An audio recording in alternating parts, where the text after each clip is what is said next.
పత్రికా సమావేశంలో పాల్గొన్న హైదరాబాద్ ఇన్ఛార్జ్ మంత్రివర్యులు మిత్రులు పొన్నం ప్రభాకర్ గారు, సహచార మంత్రివర్గ సభ్యులు అడ్లూరి లక్ష్మణ్ గారు, నూతన మంత్రి బాధ్యత స్వీకరించిన మిత్రులు మహమ్మద్ అజారుద్దీన్ గారు,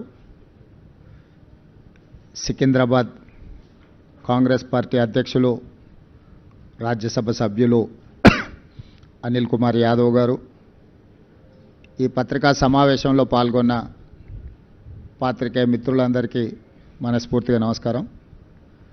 ప్రధానంగా ఈ పత్రికా సమావేశం 11 తారీఖు నాడు జరగబోయే జూబ్లీహిల్స్ శాసనసభ ఉప ఎన్నికల సందర్భంగా జంట నగరాల ప్రజల్ని, జూబ్లీహిల్స్ శాసనసభ నియోజకవర్గ ఓటర్లని విజ్ఞతతో ఆలోచన చేసి తెలంగాణ రాష్ట్ర అభివృద్ధికి అవసరమైన ప్రణాళికలను రచించడానికి, అభివృద్ధి పదం వైపు నడిపించడానికి ఒక ఆలోచన చేసి నిర్ణయం తీసుకోవాల్సిందిగా ఈనాడు తెలంగాణ రాష్ట్ర ముఖ్యమంత్రిగా వారికి నేను విజ్ఞప్తి చేస్తున్నా. ఎన్నికల సందర్భంగా 3 ప్రధాన రాజకీయ పార్టీలు తమ తమ యొక్క విధానాలను, ఆలోచనలని ప్రజల ముందు వివరించడం జరిగింది. సరే, ఎవరు ఎన్ని మాట్లాడినా నేను ఒక సూచన చేయదలుచుకున్నా. ముఖ్యంగా జూబ్లీహిల్స్ శాసనసభ నియోజకవర్గ ఓటర్ మహాశైలకు 2004 నుంచి 2014 వరకు 10 సంవత్సరాలు తెలంగాణ రాష్ట్రంలో కానీ కేంద్రంలో కానీ కాంగ్రెస్ పార్టీ అధికారంలో ఉన్నది. 2014 నుంచి 2024 వరకు 10 సంవత్సరాలు రాష్ట్రంలో బీఆర్ఎస్, కేంద్రంలో బీజేపీ అధికారంలో ఉంది. ఆనాడు 2004 నుంచి 2014 వరకు 10 సంవత్సరాలు రాష్ట్ర కేంద్రంలో కాంగ్రెస్ పార్టీ అధికారంలో ఉన్నప్పుడు హైదరాబాద్ నగర అభివృద్ధి, హైదరాబాద్ నగరం ఏ విధంగా గ్రోత్ ఇంజన్గా ముందుకు సాగిందో 2014 నుంచి 2024 వరకు బీఆర్ఎస్, బీజేపీ ప్రభుత్వాలు తీసుకున్న నిర్ణయాలు, చేసిన అభివృద్ధి ఏంటి అనేది పోల్చి చూసి అంచనా వేసి ఈరోజు మీరు ఓటు వేయాల్సిందిగా నేను ఓటర్లకు విజ్ఞప్తి చేస్తున్నా. భారతదేశంలోనే మెట్రోపాలిటన్ నగరాలలో ఢిల్లీ, ముంబై, చెన్నై, బెంగళూరుతో పోటీ పడే విధంగా హైదరాబాద్ నగరం ఎప్పుడు అభివృద్ధి చెందింది? తెలంగాణ రాష్ట్రం ఏర్పడ్డ రోజు 16,000 కోట్ల రూపాయల మిగులు బడ్జెట్తో ఈ తెలంగాణ రాష్ట్రాన్ని, హైదరాబాద్ నగరాన్ని కల్వకుంట్ల చంద్రశేఖరరావు గారికి కాంగ్రెస్ పార్టీ అప్పగించడం జరిగింది. 69,000 కోట్ల రూపాయల అప్పుతో 16,000 కోట్ల రూపాయల మిగులు బడ్జెట్తో తెలంగాణ రాష్ట్రాన్ని చంద్రశేఖరరావు గారికి అప్పచెప్తే 2014 నుంచి 2024 మాకు అప్పచెప్పే సమయానికి 8,11,000 కోట్ల రూపాయల అప్పుతో మాకు వారు రాష్ట్రాన్ని అప్పగించడం జరిగింది. ఆనాడు కాంగ్రెస్ పార్టీ అధికారంలో ఉన్నప్పుడు ఈరోజు కనిపిస్తున్న అభివృద్ధి మొత్తం తెలంగాణ రాష్ట్రాన్ని ఆర్థికంగా నిలబెట్టి ప్రపంచ ముఖచిత్ర పటంలో గుర్తింపు తీసుకొచ్చిన ప్రాజెక్టులన్నీ కూడా ఈ నగరంలో నిర్మించినవి కాంగ్రెస్ పార్టీ రాష్ట్రంలో, కేంద్రంలో అధికారంలో ఉన్నప్పుడు.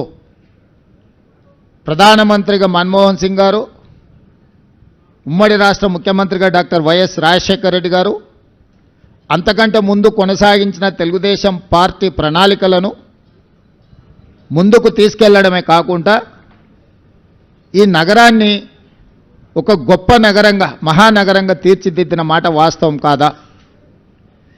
ఈనాడు కనిపిస్తున్న హైదరాబాద్ నగరంలో ఉన్న hitech city, outer ring road, అంతర్జాతీయ ఎయిర్పోర్ట్, మెట్రో రైలు, కృష్ణా గోదావరి జలాల తాగునీటి పథకాల ప్రణాళికలు, అదేవిధంగా విద్యకు సంబంధించి ఒక నాలెడ్జ్ హబ్గా తయారు చేయాలని ఐఎస్బి, నల్సర్ యూనివర్సిటీ, IIIT ఇట్లాంటి గొప్ప విద్యా సంస్థల్ని ఆనాడు కాంగ్రెస్ పార్టీ ఈ రాష్ట్రానికి, నగరానికి తీసుకొచ్చింది.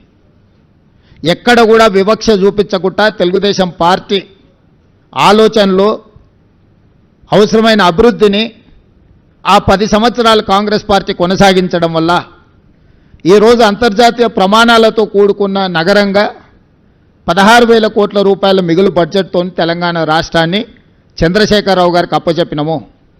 మీడియా మిత్రులకు ఈరోజు నేను విజ్ఞప్తి చేస్తున్నా, ఈ గ్రోత్ ఇంజన్స్ మొత్తం కాంగ్రెస్ పార్టీ తీసుకొచ్చినాయి కదా. ఈరోజు ఐటీ కంపెనీలు, ఫార్మా కంపెనీలు, విద్యా సంస్థలు, మెట్రో రైలు, మెట్రో జలాలు, outer ring road, hitech city, అంతర్జాతీయ airport, knowledge park, financial district, American consulate, ఇతర దేశాలకు సంబంధించిన కౌన్సిలేట్ జనరల్స్ని హైదరాబాద్కి రప్పించి ఈ హైదరాబాద్ నగరానికి అంతర్జాతీయ గుర్తింపు తీసుకొచ్చింది 2004 నుంచి 2014 సంవత్సరంలో కాదా? ఇదే కాదు, 2013 సంవత్సరంలో ఐటీ ఉద్యోగాలను పెంచాలని ITIR కారిడార్ను తెలంగాణ రాష్ట్రానికి మన్మోహన్ సింగ్ గారు ఇస్తే, మోడీ గారు, చంద్రశేఖరరావు గారు 2017లో ఐటీ కారిడార్ను రద్దు చేసి లక్షలాది మంది ఐటీ నిపుణుల యొక్క ఉద్యోగ ఉపాధి అవకాశాలను పోగొట్టింది కేసీఆర్, నరేంద్ర మోడీ గారు కాదా? ఈరోజు ప్రత్యక్షంగా లక్షలాది ఉద్యోగాలు, లక్షలాది కోట్ల రూపాయల ఆదాయం ఈ రాష్ట్రానికి వచ్చింది అని అంటే 2004 నుంచి 2014 వరకు ఆనాటి ప్రభుత్వం తీసుకున్న భవిష్యత్ కార్యాచరణ కాదా? మరి 2014 నుంచి 2024 వరకు చంద్రశేఖరరావు గారు, నరేంద్ర మోడీ గారు, కిషన్ రెడ్డి గారు, కేటీఆర్ ఈ నలుగురు కలిసి హైదరాబాద్ నగరంలో చేసిన అభివృద్ధి ఏదో ఒకటి చెప్పండి. వరదలు వచ్చినప్పుడు హైదరాబాద్ నగరం నిండా మునిగిపోతే కేంద్రం నుంచి చిల్లి గవ్వ కూడా కిషన్ రెడ్డి గారు తీసుకురాలి కేంద్ర మంత్రిగా. సచివాలయంలో ఉన్న దేవాలయాన్ని కూలగొడితే కూడా, సచివాలయంలో ఉన్న మసీదును కేసీఆర్ కూలగొడితే కూడా, కిషన్ రెడ్డి గారు సొంత నియోజకవర్గంలో ఇంత దుర్మార్గం జరిగితే కూడా ప్రశ్నించలేదు. వాళ్ళు పదే పదే చెప్పే కమాండ్ కంట్రోల్ రూమ్, సచివాలయం, ప్రగతి భవన్, కాళేశ్వరం ప్రారంభించి పూర్తి చేసినవి ఈ 4 చంద్రశేఖరరావు తెలంగాణ రాష్ట్రంలో. 1,50,000 కోట్ల రూపాయల అంచనాలతో మొదలుపెట్టిన కాళేశ్వరం 1,02,000 కోట్ల రూపాయల బిల్లులు చెల్లించండి కాంట్రాక్టర్లు. కాళేశ్వరం కట్టడం, కాళేశ్వరం కూడడం 3 సంవత్సరాలలో జరిగిపోయింది. 1,00,000 కోట్ల రూపాయలు గోదావరి పాలైపోయినాయి. ప్రగతి భవన్ ఆయన విలాసవంతమైన జీవితాన్ని సేదతీరడానికి మాత్రం ఉపయోగపడ్డది తప్ప, గద్దరన్న లాంటి వాళ్ళని ప్రగతి భవన్ గేటు దగ్గర గంటల కొద్దీ ఎండలో కూర్చోబెట్టింది తప్ప, పేద ప్రజలకు ప్రవేశం లేని, తెలంగాణ పేద ప్రజలకు ప్రవేశం లేని నిషేధాజ్ఞలు ఉన్న ప్రగతి భవన్ కేవలం చంద్రశేఖరరావు గారికి, వారి కుటుంబానికి ఉపయోగపడ్డది తప్ప తెలంగాణ రాష్ట్ర ప్రజలకు ఏమైనా ఉపయోగపడ్డదా? ఈరోజు మేము కట్టినమని చెప్పుకుంటున్న సచివాలయం ఉమ్మడి రాష్ట్రానికే పరిపాలనను అందించి 23 జిల్లాలను దాదాపుగా 10 కోట్ల ఉమ్మడి రాష్ట్ర ప్రజలకు పరిపాలన అందించిన వసతులున్న నికార్సైన ఉమ్మడి ఆంధ్రప్రదేశ్ సచివాలయాన్ని కూలగొట్టి 2,000 కోట్ల రూపాయలు ఖర్చు పెట్టి కట్టిన సచివాలయం కేవలం కొడుకు రాజకీయ భవిష్యత్తు కోసం వాస్తును సరిదిద్దడానికే కూలగొట్టి కొత్తది నిర్మించిండు. కొత్తగా ఏమైనా ప్రజలకు ఆ సచివాలయం వల్ల అదనపు సౌలభ్యం ఏమైనా వనకూరిందా? అదనపు ప్రయోజనం ఏమైనా ఉన్నదా? ప్రభుత్వంలో సచివాలయం కట్టడం వల్ల నూతనంగా ఏమైనా ఉద్యోగాలు వచ్చినాయా? ఎవరికైనా ఉపాధి కానీ, ఎవరికైనా భవిష్యత్ ప్రణాళికలకు ఆ సచివాలయం ఏమైనా పనికొచ్చిందా? కేవలం నీ కొడుకును ముఖ్యమంత్రిని చేయాలన్న ఆలోచనతో వాస్తు సరిగ్గా లేదని ఇంకా 100 సంవత్సరాలు సేవలు అందించగలిగిన భవనాలను కూల్చేసి, ఎల్ఎన్టీ లాంటి సంస్థలు కట్టిన భవనాలను కూల్చి ఇప్పుడున్న సచివాలయం కట్టిన పేద ప్రజలకు ఆ సచివాలయం వల్ల అనాపైస ప్రయోజనం ఏమైనా వనగూరిందా? కమాండ్ కంట్రోల్ రూమ్ ద్వారా ప్రతిపక్ష నాయకుల ఇళ్ల ముందు సీసీ కెమెరాలు పెట్టి కమాండ్ కంట్రోల్ రూమ్లో కూర్చొని చూసుకోవడానికి, ప్రతిపక్షాల మీద, తనంటే గిట్టని వాళ్ళ మీద, పాత్రికేయ మిత్రుల మీద నిఘబెట్టడానికి కమాండ్ కంట్రోల్ రూమ్ కట్టినవు తప్ప కమాండ్ కంట్రోల్ రూమ్ అంతకుముందు ఎవరినన్నా లోపలికి రానిచ్చిండ్రా? లోపల ఏముందో అదొక గండికోట రహస్యం. సద్దాం హుస్సేన్ ఆయన లాంటి వాళ్ళని 6 మందిని నకిలీలను తయారు చేసిండంట ప్రాణరక్షణ కోసం. ఎక్కడికి వెళ్ళినా వాళ్ళు ముందుగా వెళ్తే ఎవరు సద్దాం హుస్సేనో తెలియక ఎవరిని చంపాలనో ఆలోచన చేస్తారని భయంతో, కుటుంబ సభ్యులు కూడా, సొంత భార్య కూడా అత్యాయత్నం చేస్తుందనే భయంతో నకిలీ సద్దాం హుస్సేన్లను తయారు చేసి నమూనాలను పెట్టి ప్రాణభయంతోనే రక్షణ కల్పించుకున్నాడని మనం చాలా వార్తలు చదివినాం. ఇలా చంద్రశేఖరరావు గారు ప్రాణభయంతో తనను కాపాడుకోవడానికి ప్రగతి భవన్లో బుల్లెట్ ప్రూఫ్ అద్దాలు బాత్రూంలో కూడా పెట్టుకునే పరిస్థితి వచ్చింది. ప్రతి వాళ్ళ మీద నిఘబెట్టాలన్న, తొంగి చూడాలి ప్రైవేటు జీవితాలలో అని తండ్రి కొడుకుల ఆలోచనతోటి టెలిఫోన్ ట్యాపింగ్ కానీ లేకపోతే కమాండ్ కంట్రోల్ రూమ్ కానీ కట్టినరు. రైతుల కోసం 1 కోటి ఎకరాలకు నీళ్ళు ఇస్తామని చెప్పి 1,00,000 కోట్లు ఖర్చు పెట్టిన కాళేశ్వరం కూలిపోయింది. ఈ 10 సంవత్సరాలల్లా ఈ తెలంగాణ రాష్ట్రానికి ప్రయోజనం చేకూర్చే విధంగా ఏ ప్రణాళికలైనా కేసీఆర్, నరేంద్ర మోడీ గారు, కిషన్ రెడ్డి గారు, కేటీఆర్ గారు చేసిండ్రా? పోల్చి చూడండి. 10 సంవత్సరాల మా పరిపాలనను పోల్చండి, 10 సంవత్సరాల వాళ్ళ పరిపాలనను పోల్చండి, విశ్లేషించండి. మీడియా మిత్రులు మీరు పూర్తిగా ప్రణాళికబద్ధంగా ఒక్కొక్క డిపార్ట్మెంటుని, అగ్రికల్చర్, ఇరిగేషన్, ఎడ్యుకేషన్, మున్సిపల్, ఇట్లా ఏ శాఖకు ఆ శాఖకు విడదీయండి. ఏదైనా ఒక ప్రణాళికతోని వీళ్ళు ఏమైనా వ్యూహరచన చేసిండ్రా? 16,000 కోట్ల మిగులు బడ్జెట్తో అప్పచెప్తే 8,11,000 కోట్ల రూపాయల అప్పుతోని మాకు అప్పచెప్పారు. ఏ ఒక్కరోజు కూడా భవిష్యత్ ప్రణాళికలను ఏమైనా రచించిండ్రా? హైటెక్ సిటీ పక్కన కట్టిన శిల్పారామం కూడా ఆనాడు మేము నిర్మించిందే. ఈరోజు ఐటీ కంపెనీలు కానీ, ఫార్మా కంపెనీలు కానీ, ఎడ్యుకేషనల్ ఇన్స్టిట్యూట్స్, ఐఎస్బి కావచ్చు, నల్సర్ కావచ్చు, IIIT కావచ్చు, ఇట్లా చెప్పుకుంటూ వెళ్తే చాలా అంతర్జాతీయ ప్రమాణాలు కలిగిన విద్యా సంస్థలు ఈరోజు సిలికాన్ వ్యాలీని మనోళ్ళు డిక్టేట్ చేయగలుగుతున్నారంటే ఆనాడు మేము ఏర్పాటు చేసిన విద్యా సంస్థలే ఈరోజు ప్రపంచ స్థాయిలో మనకు గుర్తింపు తీసుకొచ్చినాయి. ఒక్క అదనపు ఎయిర్పోర్ట్ అనే మన తెచ్చిండా? మేం కట్టిన శంషాబాద్ అంతర్జాతీయ ఎయిర్పోర్టే తప్ప 10 సంవత్సరాలల్లో ఒక్క కొత్త రైల్వే లైన్ కానీ, ఒక్క కొత్త అంతర్జాతీయ ఎయిర్పోర్ట్ కానీ, పోనీ డొమెస్టిక్ ఎయిర్పోర్ట్ కానీ, లేకపోతే మనకు ఇలాంటి అభివృద్ధి కార్యక్రమాలు ఏమైనా తీసుకొచ్చిండ్రా వీళ్ళిద్దరూ? మనం ఇచ్చిన ITIRను రద్దు చేయడం తప్ప, AIBP ప్రాజెక్టుల కింద మనం ఇచ్చిన ప్రాజెక్టులను రద్దు చేయడం తప్ప, సాగునీటి ప్రాజెక్టుల మీద 6,000 కోట్ల రూపాయలు బ్యాంకుల FDతోని GHMCని అప్పచెప్తే ఈరోజు 10,000 కోట్ల రూపాయలు అప్పు ఉంది GHMC మీద. మరి కౌన్సిలర్లు వాళ్ళే గెలిచిండ్రు, కార్పొరేటర్లు వాళ్ళే గెలిచారు, ఎమ్మెల్యేలు వాళ్ళే గెలిచారు, ఎమ్మెల్సీలు వాళ్ళే గెలిచారు, ఎంపీలు వాళ్ళే గెలిచిండ్రు. మొత్తం పరిపాలన మీద 100% గుత్తాధిపత్యం వాళ్ళ చేతుల్లోనే ఉంది. ఎందుకు అభివృద్ధి చేయలేకపోయినరు? హైదరాబాదు దాహార్తి తీర్చడానికి ఏదైనా ఒక నూతన తాగునీటి పథకాన్ని 10 ఏళ్లలో వీళ్ళు మొదలుపెట్టినరా? పూర్తి చేసిండ్రా? మీరు ఒక్కసారి చెప్పండి. ఈరోజు కృష్ణానది జలాల నాడు చంద్రబాబు నాయుడు గారు మొదలు పెడితే phase 1, phase 2, phase 3 Congress party చేసింది. గోదావరి జలాలను ఆనాడు రాజశేఖర రెడ్డి గారు ప్రణాళికలు, కిరణ్ కుమార్ రెడ్డి గారు ప్రణాళికలు చేస్తే అవి పూర్తయినాయి. మెట్రో రైలు జైపాల్ రెడ్డి గారు, రాజశేఖర రెడ్డి గారు కలిసి హైదరాబాద్ నగరానికి మెట్రో తెచ్చిరు. ఆనాడు మెట్రో దేశంలోనే 2వ స్థానంలో ఉండే, ఇవాళ 9వ స్థానానికి పడిపోయింది. 10 సంవత్సరాల మెట్రోను 1 కిలోమీటర్ అయినా విస్తరించిండ్రా?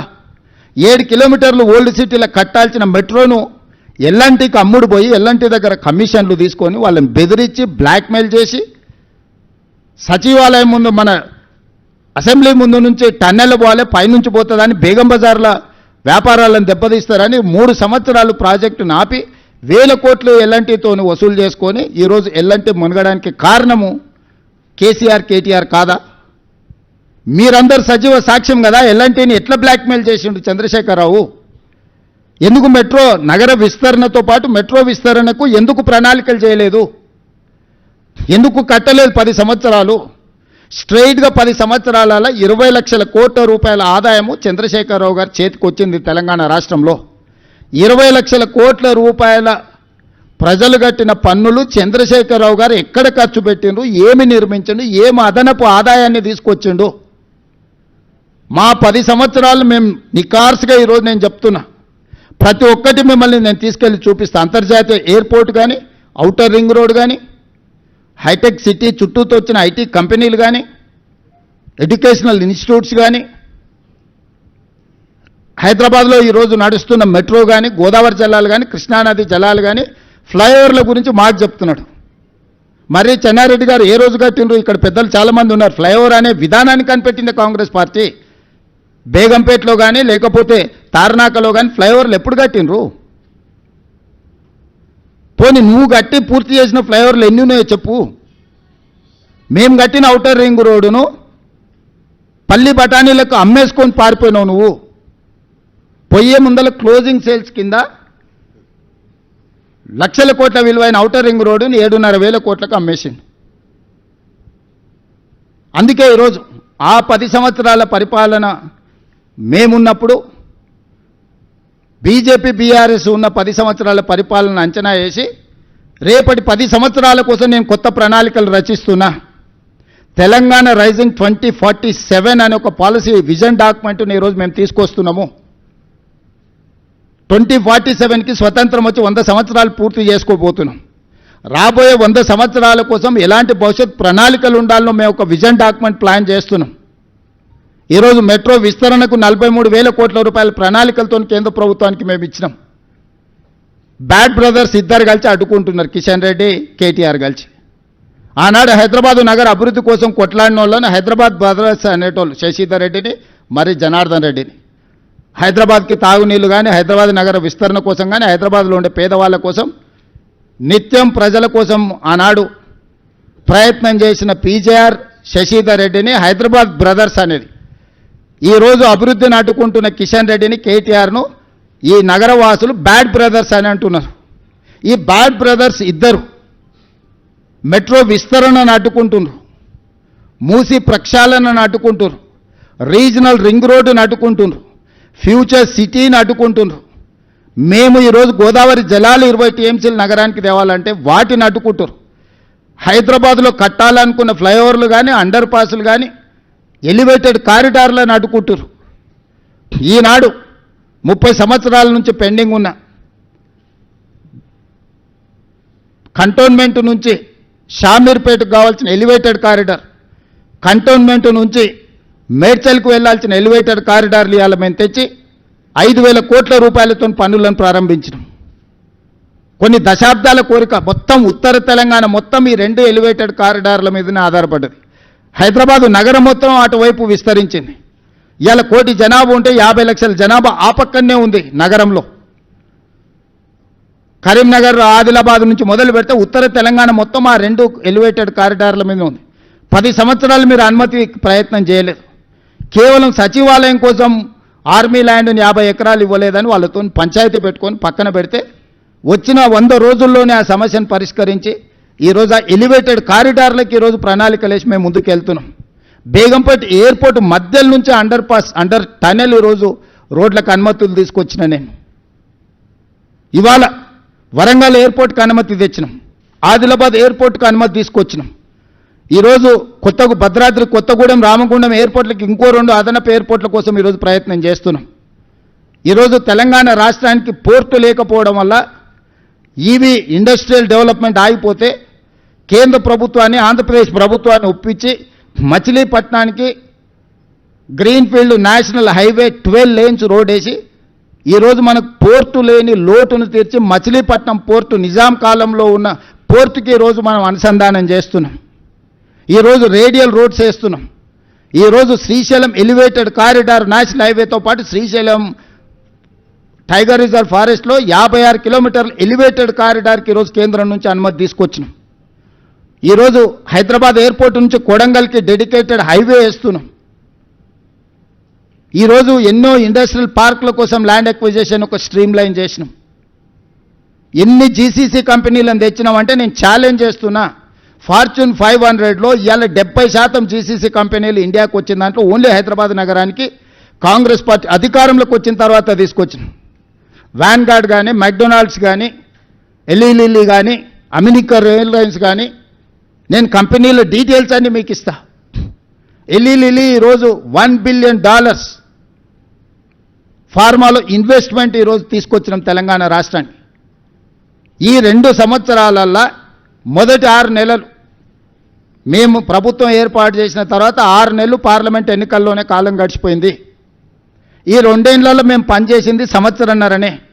సంవత్సరన్నరలో 3 లక్షల కోట్ల రూపాయలు ఈ రాష్ట్రానికి పెట్టుబడులు తీసుకొచ్చినాము.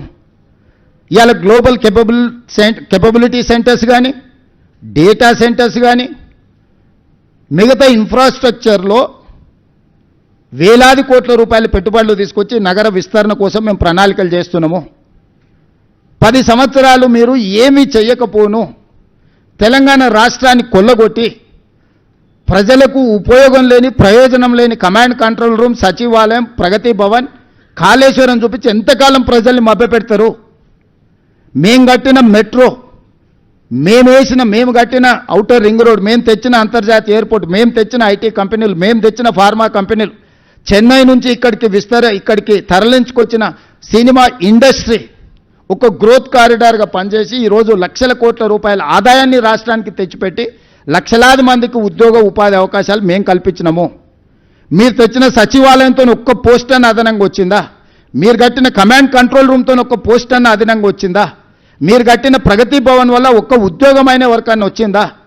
మీరు కట్టిన కాళేశ్వరం వల్ల 1 ఎకరాకు నీళ్ళు ఏమైనా మీరు ఇచ్చిండ్రా? లక్షల కోట్ల రూపాయలు కాంట్రాక్టర్లకు ఇచ్చి కమిషన్లు కొల్లగొట్టడానికి మీకు ఉపయోగపడ్డాయి. కానీ మీరు మాత్రం ఆగర్భ శ్రీమంతులైనరు. హరీష్ రావుకు మోయినాబాద్లో ఫామ్ హౌస్ వస్తుంది, కేటీఆర్కు జన్వాడలో 100 ఎకరాల ఫామ్ హౌస్ వస్తుంది, కేసీఆర్కు గజ్వేల్లో 100 ఎకరాల ఫామ్ హౌస్లు, 1000 ఎకరాల ఫామ్ హౌస్ వస్తుంది. మీకు టీవీలు వస్తాయి, మీకు పేపర్లు వస్తాయి, మీకు పెట్టుబడులు వస్తాయి, మీకు వ్యాపారాలు వస్తాయి. మీరు విలాసవంతమైన జీవితాన్ని అనుభవిస్తారు. తెలంగాణ యువతకు మీరు ఉద్యోగాలు ఇచ్చిండ్రా?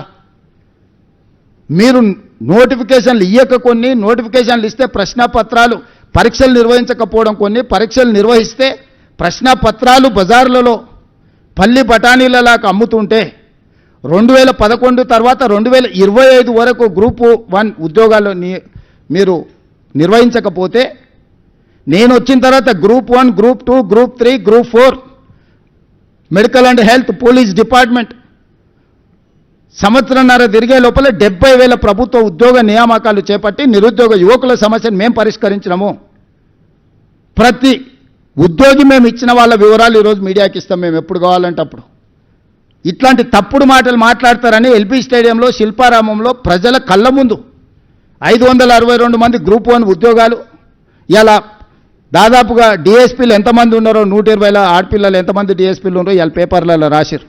గ్రూప్ 2లో 783 మందికి మీ అందరి సాక్షిగా నేను నియామక పత్రాలు ఇచ్చిన. మెడికల్ అండ్ హెల్త్ కావచ్చు, పోలీస్ డిపార్ట్మెంట్ కావచ్చు, టీచర్లు 60 రోజుల్లోనే 11,000 ఉద్యోగాలు నోటిఫికేషన్లు ఇచ్చి పరీక్ష ఫలితాలు ఇచ్చి నియామక పత్రాలు అందజేసిన.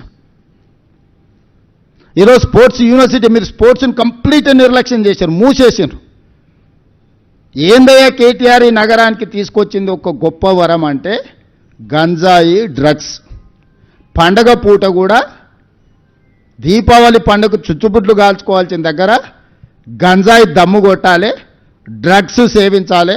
ఈ నగరాన్ని ఒక డ్రగ్స్ అడ్డాగా కేంద్రంగా మార్చిండు కేటీఆర్. నేను నిర్దిష్టమైన ఆరోపణ చేస్తున్నా. నువ్వు కలిసి తిరిగిన కేదార్ దుబాయ్లో డ్రగ్స్ మోతాదు మించి చచ్చిపోయినట్టు రిపోర్ట్లు రాలేదా? నీకు అత్యంత సన్నిహితుడు కదా, నీ వ్యాపార పార్ట్నర్ కదా. నీ బావమరిది ఫామ్ హౌస్లో దొరికిన వాడు డ్రగ్స్ కొకైన్ తీసుకొని దొరికింది నిజం కదా?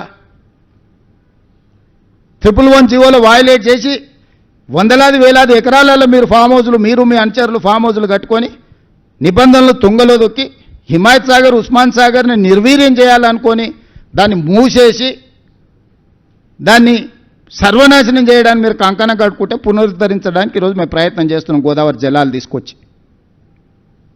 ఈ నగరానికి ఏది మీరు ఇచ్చినా ఒక బహుమతి చెప్పండి, ప్రజలకు ప్రయోజనం చేకూర్చేది చెప్పండి, నిరుద్యోగ యువకులకు ఉద్యోగాలు ఉపాధి దొరికింది ఒక్కటి చెప్పండి. మీరు తెచ్చిన ప్రాజెక్ట్ ఏదైనా సింగిల్ ప్రాజెక్ట్ నేను చెప్పడం కాదు, మీరు ఆలోచన చేయండి. మేము 2014-14లో చేసిన అభివృద్ధిని 2014 నుంచి 2024 మధ్యలో వాళ్ళు చేసిన అభివృద్ధిని 10 సంవత్సరాలు మా పరిపాలన, 10 సంవత్సరాలు బీజేపీ బీఆర్ఎస్ పరిపాలన తీసుకోండి. నరేంద్ర మోడీ గారైనా చంద్రశేఖరరావు గారైనా గత 10 సంవత్సరాలుగా వాళ్ళు చేసిన ప్రణాళికలు ఏంటివి, తెచ్చిందేందో ఎక్కడ నిలబడి చర్చ చేద్దామన్నా నేను సిద్ధం. కేటీఆర్ను కిషన్ రెడ్డిని ఇద్దరిని కలిసినామని అడుగుతున్న బ్యాడ్ బ్రదర్స్ని ఇద్దరిని. ఇవాళ ఈ నగరాన్ని అభివృద్ధి చేయాలంటే మాకు ఈ బీఆర్ఎస్ బీజేపీ ఎమ్మెల్యేలు ఎంపీలు అడ్డంకిగా మారినరు, చీడ పురుగుల్లాగా తయారైనరు. కంటోన్మెంట్లో కాంగ్రెస్ గెలిస్తే 5,000 కోట్ల రూపాయలతోనే అభివృద్ధి పనులు మొదలుపెట్టినాం. ఇవాళ జూబ్లీ హిల్స్లో గెలిస్తే ఇక్కడ నగరంలో అభివృద్ధి చేయడానికి నాకు సహకారం అందుతుంది. ఇవాళ అందుకే జూబ్లీ హిల్స్ కాంగ్రెస్ గెలవాల్సిన అవసరం ఉంది. నగరాన్ని అభివృద్ధి చేయాలంటే ప్రజాప్రతినిధుల సహకారం అవసరం.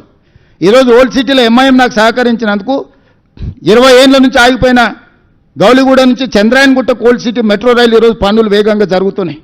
అండర్ గ్రౌండ్ డ్రైనేజ్ పనులు జరుగుతున్నాయి. మిరాలం ట్యాంకులో elevated road bridge, cable bridge ఈరోజు 500 కోట్లతో పనులు ప్రారంభమైనాయి. ఆరాంఘడ్ బ్రిడ్జ్ను కంప్లీట్ చేయగలిగిన నేను. ఓల్డ్ సిటీలో రోడ్ల విస్తరణ పనులు నేను పూర్తి చేయగలిగిన. దాదాపుగా 4-5 వేల కోట్ల రూపాయలు ఈ 2 ఏళ్లలో ఓల్డ్ సిటీ అభివృద్ధి పనుల కోసం నేను నిధులు మంజూరు చేసి నేనే స్వయంగా పర్యవేక్షించి క్షేత్రస్థాయిలో నేనే చేస్తున్నా. మరి బీజేపీ బీఆర్ఎస్ మాకు సహకరించి ఉంటే ఈ నగరం అభివృద్ధి జరుగుతుంది కదా.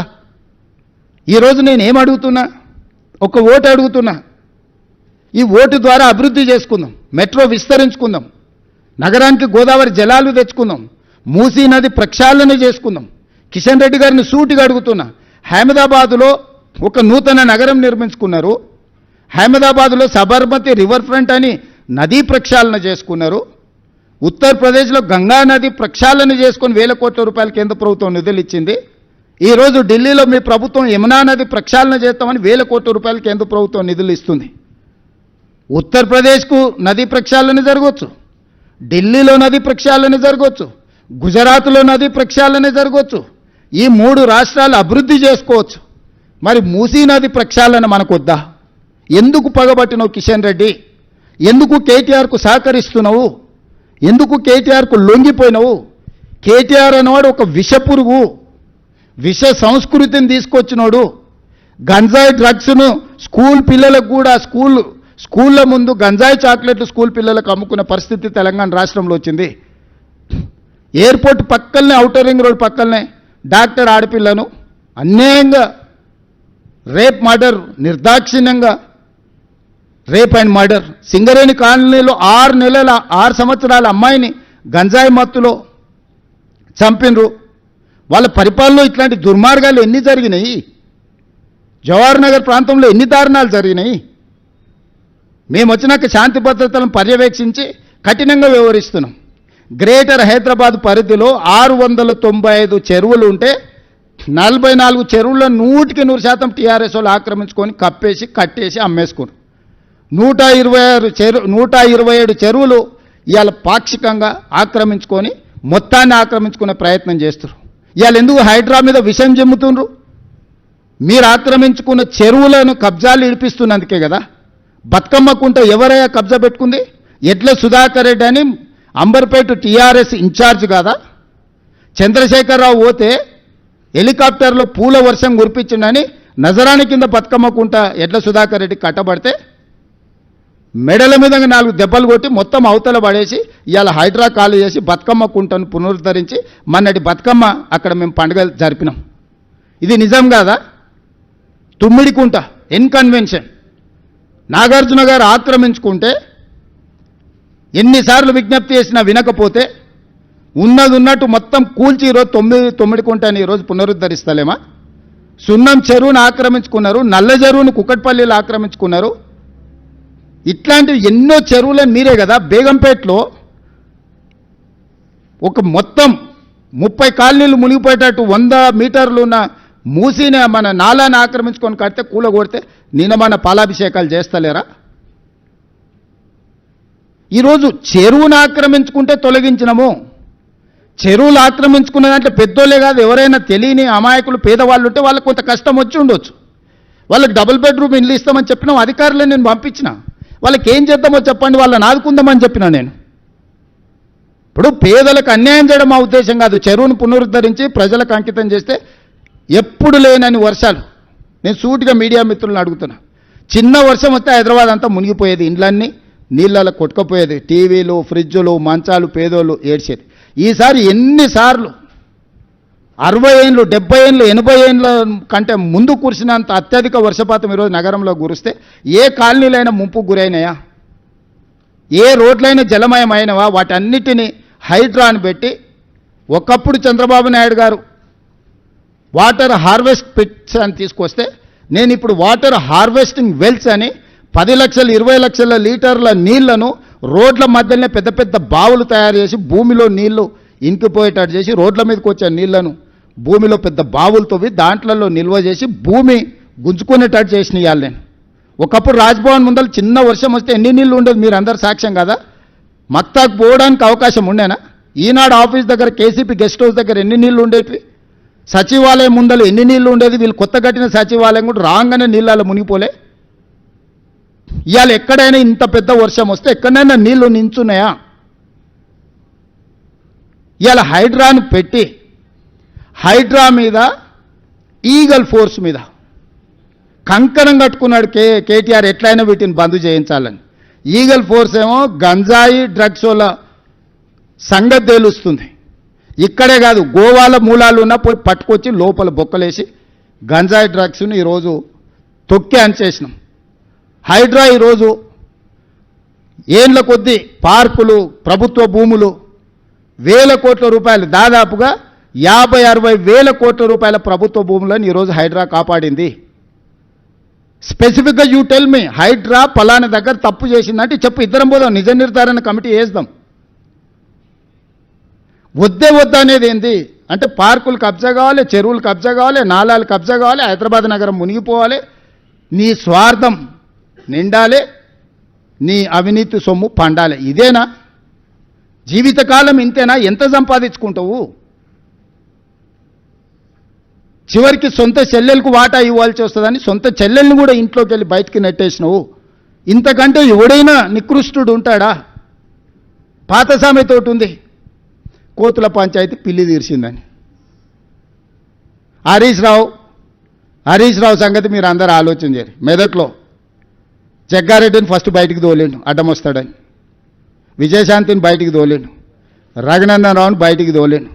రాష్ట్రంలో దేశని చిన్నమాలయన్ కావచ్చు, సమరసింహారెడ్డిని కావచ్చు, ఆలయ నరేంద్రన్ కావచ్చు, మొన్నటి ఈటెల రాజేందర్ కావచ్చు, ఈ పార్టీని కబలించాలి అనుకుంటే కేసీఆర్ కుటుంబానికి అండగా నిలబడేటోళ్ళందరినీ సాపు పట్టుకుంటూ వచ్చాడు.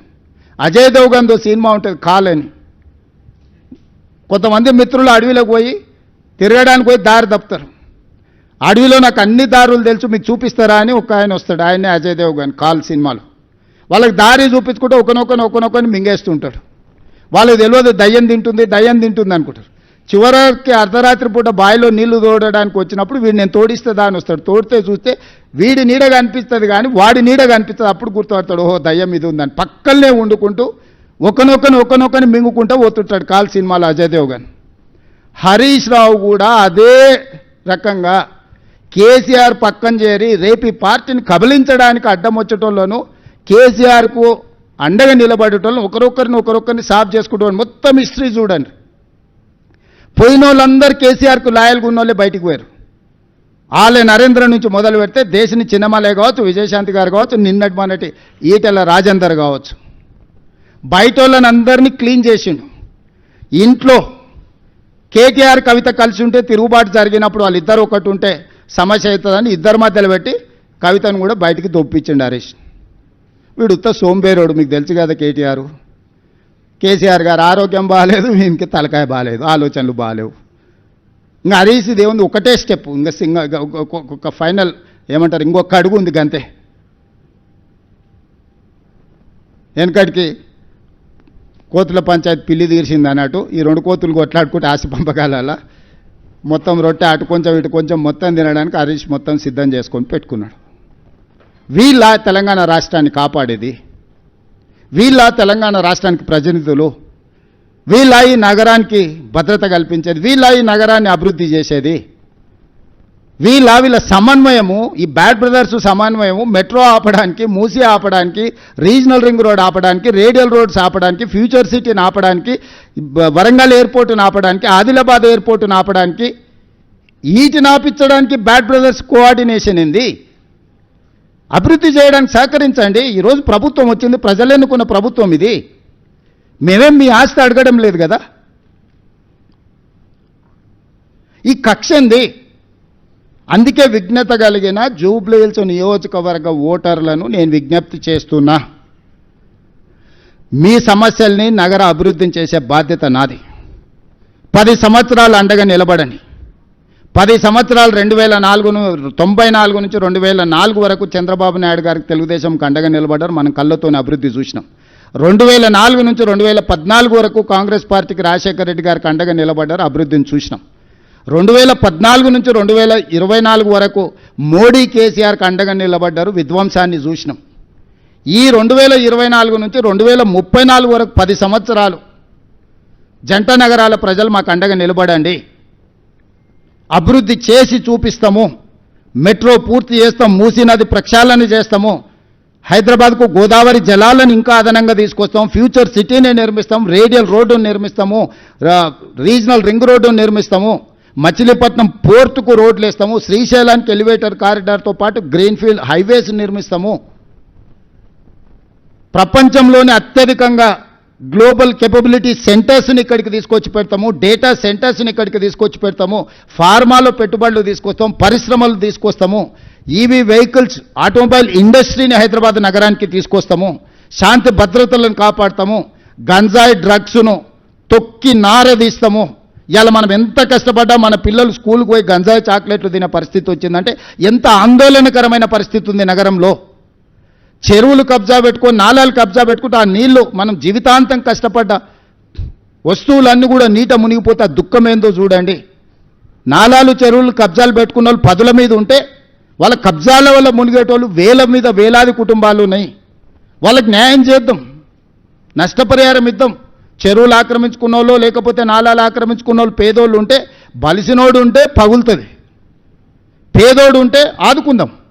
రాండి, ఒక ప్రణాళికబద్ధంగా అసెంబ్లీలో చర్చ పెడదాం, ఒక ప్రత్యేకమైన చర్చ తీసుకుందాం. హైడ్రా మీద, ఈగల్ ఫోర్స్ మీద, రెండింటిని ఎప్పుడు చెప్తే అప్పుడు పెడతా సెషన్స్, నిర్దిష్టమైన చర్చ చేద్దాం.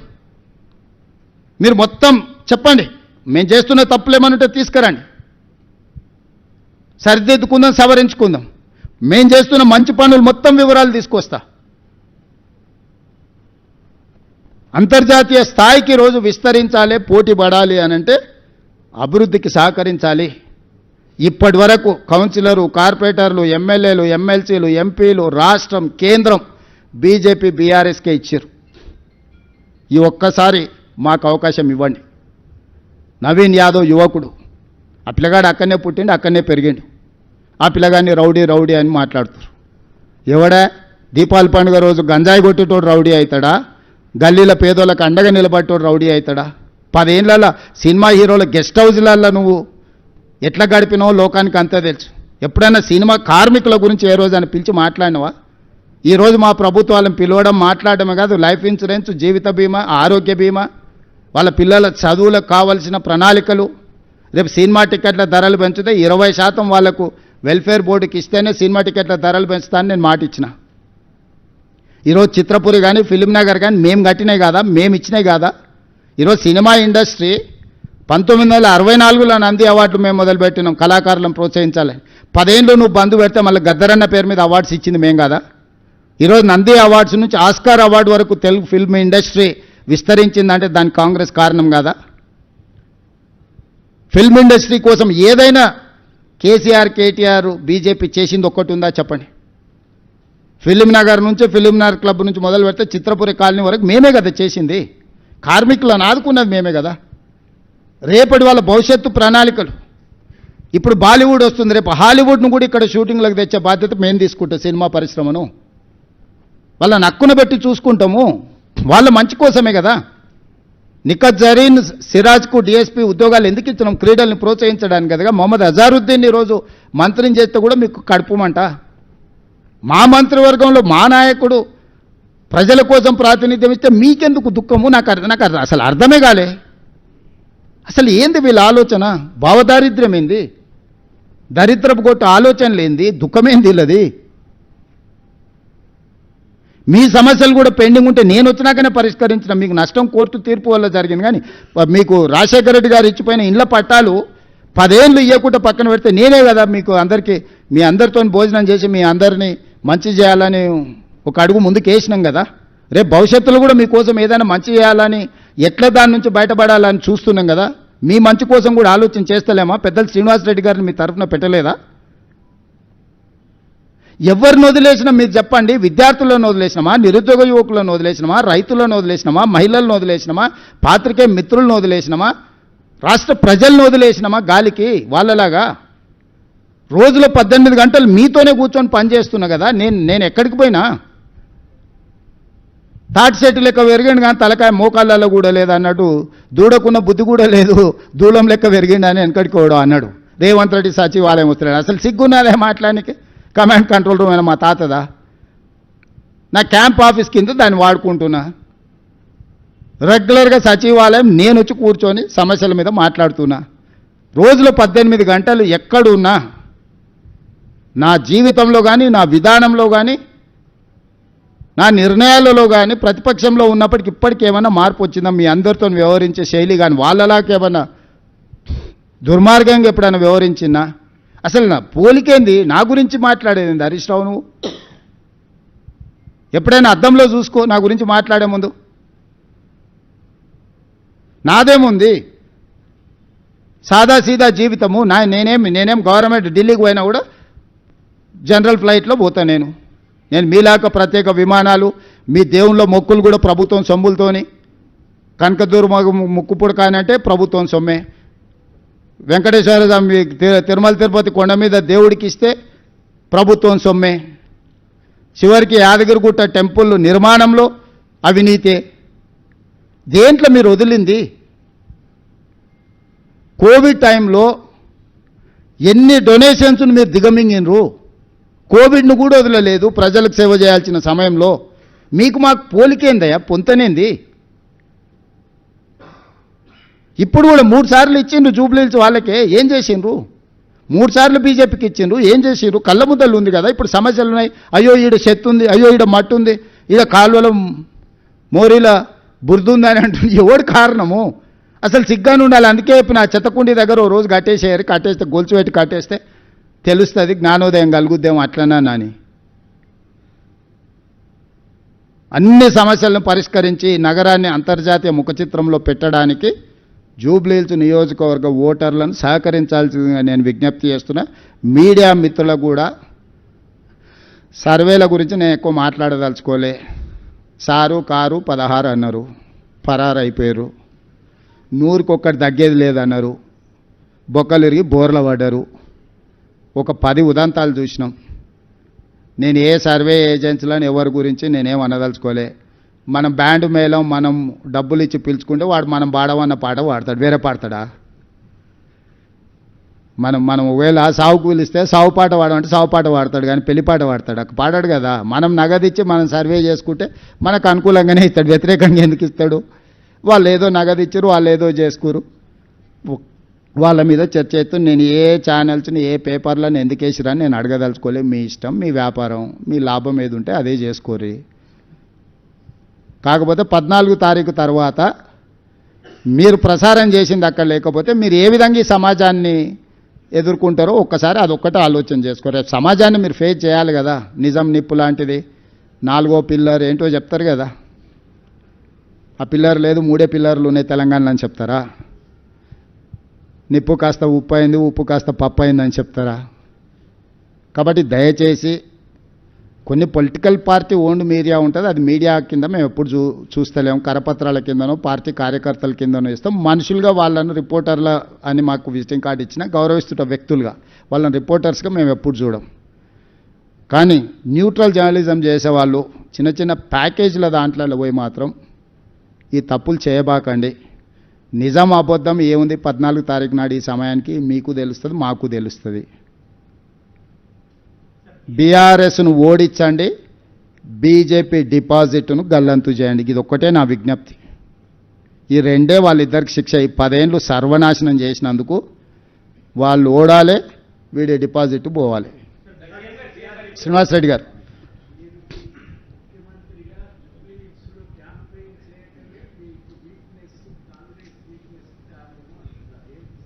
ఇప్పుడు నేను పార్టీ కార్యకర్తను మొదట, తర్వాత ఏ హోదా అయినా పార్టీ ఇచ్చిన హోదా, ఏ ఎన్నికలనైనా ఇంతే ప్రతిష్టాత్మకంగా తీసుకుంటా. డిపాజిట్ రాని హుజూరాబాద్లో, ఓడిపోయిన హుజూర్ నగర్లో, నిలబడి ఓడిపోయిన నాగార్జున సాగర్లో, మునుగోడులో, ఏ ఎన్నికల్లో అయినా కూడా ఇదే స్థాయిలో నేను ప్రచారం చేసిన.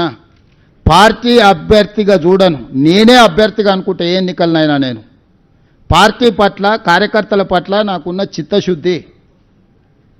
అంటే బాధ్యతారహితంగా ఫామ్ హౌస్లో వండుకుంటే గొప్పతనమా? కనీసం ఓటేయమని ఈ రోజు వరకు విజ్ఞప్తి చేయలే. కానీ కేటీఆర్ నేను చెప్తుండు తెలుగుదేశం సానుభూతి పరులు మాకేస్తారని. ఎందుకయా ఎన్టీఆర్ ఘాట్ను తొలగిస్తామని ముందుకు వచ్చినందుకు ఎన్టీఆర్ ఘాట్ని తీసేసేందుకు ఎన్టీఆర్ అభిమానులు ఓటేస్తారా? చంద్రబాబు నాయుడుని ఆంధ్రప్రదేశ్లో అరెస్ట్ చేస్తే నిరసన తెలుపుకుంటామంటే పోలీసు వాళ్ళతో కొట్టించి తీట పడితే నిరసన రాజమండ్రిలో తెలుపుకోపోండి అని అవమానించినందుకు తెలుగుదేశం పార్టీ సానుభూతి పరులు ఓటేస్తారా? తెలంగాణలో తెలుగుదేశం పార్టీ ఉండనే ఉండొద్దు, గద్దెలు కూలాలే అని చెప్పి కూలగొట్టించినందుకు తెలుగుదేశం పార్టీ సానుభూతి పరులు ఓటేస్తారా? తెలుగుదేశం పార్టీ గురించి చంద్రశేఖరరావుకి ఎంత తెలుసో నాకు అంతే తెలుసు. ఇద్దరం అదే స్కూలు, అదే సిలబస్, కొత్తది ఏంది లేదు. ఆయన అవుట్డేటెడ్, నేను లేటెస్ట్, గింతే. తెలుగుదేశం కార్యకర్తలు ఏం ఆలోచన చేస్తారు, ఎప్పుడేం చేస్తారో మా ఇద్దరికి బాగా తెలుసు కదా, ఈ పిల్లకాకి తెలిసినా తెలియకపోయినా. కాబట్టి తెలుగుదేశం కార్యకర్తలకు సానుభూతి పరులకు నేను కూడా విజ్ఞప్తి చేస్తున్నాను. ఒక్కసారి గుర్తు చేసుకోండి, ఎన్టీ రామారావు గారి యొక్క ఘాట్నే ఆడ మాయం చేయాలి నెక్లెస్ రోడ్డు మీద అనుకున్నాడు. చంద్రబాబు నాయుడును అరెస్టు చేసినప్పుడు ప్రజాస్వామిక ప్రాథమిక హక్కు నిరసన తెలుపుకోవడానికి అవకాశం ఇవ్వనోడు ఈరోజు తెలుగుదేశం పార్టీ సానుభూతి ఓట్ల కోసం అర్రులు చేస్తుండంటే మీరు ఒకవేళ వాళ్ళని మర్చిపోయి క్షమిస్తే పాముకు పాలు పోసినట్టు కాదా? ఈ పాము మిమ్మల్నే కరుస్తుందా లేదా? మీరు ఒక్కసారి ఆలోచన చేయండి. సీఎం గారు, ఇప్పుడు హైడ్రా గురించి కొన్ని అడిగారు. 44 మంది చెరువుల్ని టీఆర్ఎస్ వాళ్ళు కబ్జా చేశారని చెప్తున్నారు.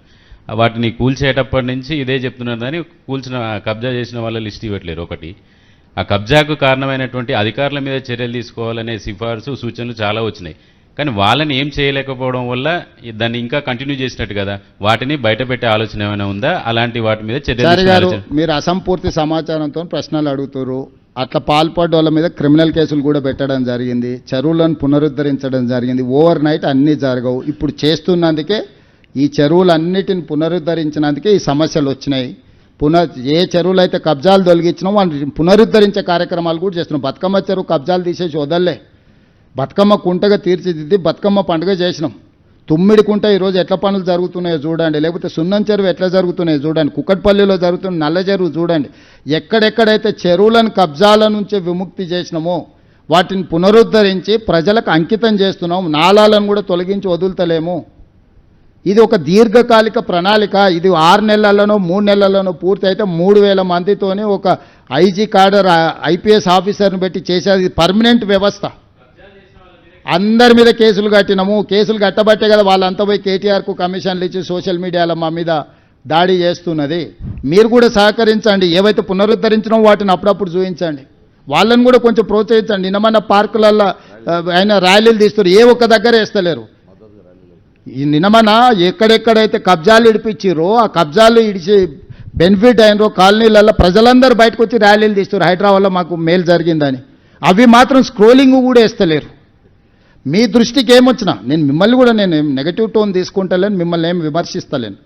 ఇది చాలా ఒక దీర్ఘకాలికంగా చేయాల్సిన పని.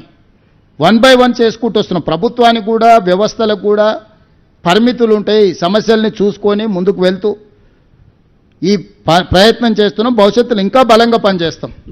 సీఎం గారు కేటీఆర్ పదే పదే అంటున్నాడు, డ్రగ్స్ మీద నిజంగా తప్పు చేసి ఉంటే శిక్షించవచ్చు కదా, ఈ ప్రభుత్వం ఉంది, మా బామ్మర్ది సేవించాడని పదే పదే సీఎం అంటుంటాడు. నిజంగా ఆధారాలు ఉంటే ఈ ప్రభుత్వం ఉంది, ఎందుకు అరెస్ట్ చేయట్లేదు అనేది కోర్టుకు పోయి బెయిల్ తెచ్చుకున్నందుకు వచ్చింది సమస్య. శిక్షించడానికి కాదు, కేసులు కట్టిన మొయినాబాద్ పోలీస్ స్టేషన్లో ఎఫ్ఐఆర్ ఉంది, మీరే చూడరు. అందరిని పట్టుకొచ్చినాం. అందరిని ఎవరెవరి మీద అయితే కేసులు పెట్టినో దాంట్లో వీళ్ళందరూ ఏంటంటే డ్రగ్స్ అమ్మేవాడికి శిక్ష ఉంది, డ్రగ్స్ సేవించేవాడికి శిక్ష లేదు, సానుభూతి ఉంది. అందుకే బెయిలబుల్ సెక్షన్స్. డ్రంక్ అండ్ డ్రైవ్లో జైలుకు తోలుతుంది, కానీ గంజాయి, కొకేన్, హెరాయిన్ తీసుకుంటే స్టేషన్ బెయిలబుల్ సెక్షన్స్ ఉన్నాయి. చట్టాన్ని సవరించాల్సిన అవసరం ఉంది. నేను చీఫ్ జస్టిస్ ఆఫ్ ఇండియా కలిసినప్పుడు నేను వారికి విజ్ఞప్తి చేసిన, చట్టంలో లొసుగు ఏంటంటే కొకేన్, హెరాయిన్ ఇట్లాంటి అత్యంత ప్రమాదకరమైన మాదక ద్రవ్యాలను సేవించిన వాళ్ళను సానుభూతితో చూడాలి, వాళ్ళు బాధితులని ఉంది చట్టంలో. దాంతో బాధితుల కింద ఇట్లా నడుచుకుంటూ అట్లా ఇంటికి వచ్చేస్తారు. దాంతో ఇంకా ధైర్యం వచ్చి రెండింతలు కొడుతురు. అసలు విచిత్రంగా ఉన్నది చట్టం. అక్కడక్కడ రోడ్ల మీద డ్రంక్ అండ్ డ్రైవ్ ఉంటే వారం వారం రోజులు జైలుకు తోలుతురు తాగి నడిపినందుకు. ఇంత ప్రమాదకరమైన దీంట్లో స్టేషన్ బెయిలబుల్ ఉన్నాయి సెక్షన్స్. దీన్ని సవరించాల్సిన అవసరం ఉంది. రేపు వచ్చే శాసనసభ సమావేశాలలో పూర్తి స్థాయిలో చర్చ చేసి అన్ని వివరాలు కూడా మీకు చెప్తాం. సీఎం గారు నిన్న బండి సంజయ్ మాట్లాడుతూ ఇక్కడ మీ ముందు బండి సంజయ్ మాట్లాడుతూ మీ పైన కామెంట్ చేశారు, మీరు క్యాబ్ పెట్టుకున్నందుకు అవసరమైతే అట్లాంటి సిచ్యువేషన్ వస్తే తల నరుక్కుంటా కానీ నేను అట్లాంటి పరిస్థితిలో ఓటు అడిగేటువంటి సిచ్యువేషన్ ఉన్నాను. ఇది మొదటి క్వశ్చన్. రెండో క్వశ్చన్, మాజీ మంత్రి ముఖేష్ గౌడ్ విగ్రహం పెడతానన్నారు, దాని మీద ఒకటి క్లారిటీ. ఇప్పుడు నేను అనేది ఏంటంటే నరేంద్ర మోడీ గారే టోపీ పెట్టుకున్నారు. ఆ ఫోటోలు నేను పంపిస్తా. మొదట నరేంద్ర మోడీ గారి విధానం ఏందో చెప్పమనుంది. నేను హిందువును, నా మతాన్ని నేను ఆచరిస్తాను, నేను ఇతర మతాలను గౌరవిస్తాను, ముస్లిం అయినా, సిక్ అయినా, క్రిస్టియన్ అయినా నేను వాటిని గౌరవిస్తాను. నేను తెలంగాణ రాష్ట్ర ముఖ్యమంత్రిగా అన్ని మతాలను, అన్ని కులాలను సమానంగా చూడడం నా బాధ్యత. వారి ఉద్దేశంలో ముస్లిం మైనారిటీలు దేశంలోనే ఉండొద్దు అని వాళ్ళ ఉంటే వాళ్ళ భావదారిద్ర్యం అది. బండి సంజయ్ గారి ఆలోచనలనే లోపం ఉన్నది. వాళ్ళ భారతీయ జనతా పార్టీ నాయకులు ఎంతమంది టోపీలు పెట్టుకున్నారో నేను అన్ని బండి సంజయ్ గారికి పంపిస్తా. మొదట దాని సంగతి తేల్చిన తర్వాత నా గురించి నేను తెలవకుండానో అవసరానికి టోపీ పెట్టుకోలే, చాలాసార్లు టోపీ పెట్టుకున్నా. మైనారిటీల దగ్గరికి వెళ్ళినప్పుడు వాళ్ళ మత సాంప్రదాయం ప్రకారం మనకి ఇచ్చినప్పుడు పెట్టుకుంటాం. మనం గుళ్ళో పూజకి వెళ్తాం. నేను మన శంకర మఠానికి వెళ్ళినా, అక్కడ సాంప్రదాయం ఏంది, నువ్వు పైన ఏం వేసుకోకూడదు, లుంగి కట్టుకోవాలి అన్నారు. మొత్తం షర్టు అన్నీ తీసేసి లుంగి కట్టుకొని ఆ సాంప్రదాయాన్ని గౌరవించిన. దానికి హిందూ మతతత్వవాది అంటారా? ఎక్కడికి వెళ్ళినప్పుడు ఆ మతాన్ని గౌరవించడం అనేది మన బాధ్యత. నేను అక్కడికి వెళ్ళినప్పుడు వాళ్ళు నాకు ఇది ఇచ్చిండ్రు, నేను ఆ మతాన్ని గౌరవించే ఉద్దేశంతో నా టోపీ పెట్టుకున్నా. అంతకంటే ముందు చర్చ్ ఫాదర్స్ వచ్చారు ఇక్కడికి, వాళ్ళు ప్రార్థన చేసిండ్రు. తప్పేముంది? సర్వమత సమ్మేళనమే మా ప్రభుత్వము. మేము ఒక మత వివక్ష అనేది మేము చూపించము. సీఎం గారు 2004 నుంచి 2014 వరకు పాలన చెప్పారు. ఎవరో పేరు చెప్పా? రాజిరెడ్డి సార్. 2004 నుంచి 2014 వరకు చెప్పారు. 2014 నుంచి 2023 వరకు మీ 10 సంవత్సరాలు, వాళ్ళ 10 సంవత్సరాలు, ఇప్పుడు 2 సంవత్సరాల ప్రజాపాలన గురించి కూడా చెప్పారు. జూబ్లీ హిల్స్ బై ఎలక్షన్స్ ను రిఫరెండంగా భావిస్తారా మీరు? ఇప్పుడు రాజిరెడ్డి ఈ అన్ని కాలం చెల్లిపోయిన మాటలు, అర్థం పర్థం లేని మాటలు. ప్రతి ఎన్నిక మా ప్రభుత్వం యొక్క పనితనానికి పరీక్షనే. ప్రతి ఎన్నికల్లో వచ్చే ఫలితాలను గెలిచినా ఓడినా విశ్లేషించుకొని ఇంకా ఎట్లా బాగా పనిచేయాలి, పరిపాలన అందించాలి, పేదలకు సహాయం చేయాలనేదే మా ఆలోచన. పనికిమాలినోళ్ళు అప్పుడప్పుడు వచ్చేటోడు ఇట్లాంటి మాటలు మాట్లాడతాడు. సంక్రాంతి పండుగ గంగరెద్దులోళ్ళు ఇట్లాంటివన్నీ మాట్లాడుతుంటారు. నేను ఫుల్ టైం పొలిటీషియన్ అయ్యా, ప్రజాప్రతినిధిని. 2006లో జడ్పీటీసీకి ఎన్నిక అయినప్పటి నుంచి 2026 వరకు 20 సంవత్సరాలు నిత్యం ప్రజలలో ఉండి ప్రతిపక్షంలో ఉంటే ప్రశ్నించడం, ప్రభుత్వంలో ఉంటే పరిపాలన చేయడం. ఇదే ప్రజాస్వామిక స్ఫూర్తి. దాని ప్రకారం ముందుకు వెళ్తున్నాం. వాళ్ళు ఏం మాట్లాడుకుంటారో ఏమో, వాళ్ళ అభిప్రాయాలు ఏంటో. అసలు కేసీఆర్ బయటకే రాలే, ప్రధాన ప్రతిపక్ష నాయకుడు. ఓటే అడుగుతలేడు కదా, ఇక పోటీ ఎక్కడిది? ఫస్ట్ చంద్రశేఖర ఓటు అడిగితే కదా వీళ్ళని ఓడి నమ్మిండు, తండ్రే నమ్మడు, తండ్రి నమ్ముతాడా వీళ్ళను? వీళ్ళు దొంగలని ఆయనే ఎన్నోసార్లు మీ పోయిన వాళ్ళు అందరికీ చెప్పారు. అక్కడ ఉన్న సీనానికి ఎక్కువ తెలుసు వాళ్ళ పిల్లల మీద ఆయనకి ఏమో అభిప్రాయం ఉందో. వీళ్ళనే వాడు నమ్ముతాడా? తాడు పొంగరం లేని వాళ్ళు పొద్దుగాలు ఆడుంటారో సాయంత్రం ఆడుంటారో తెలియదు. వీళ్ళకు ప్రజలతో ఏం సంబంధం? సీఎం గారు ఏం ప్రభాకర్?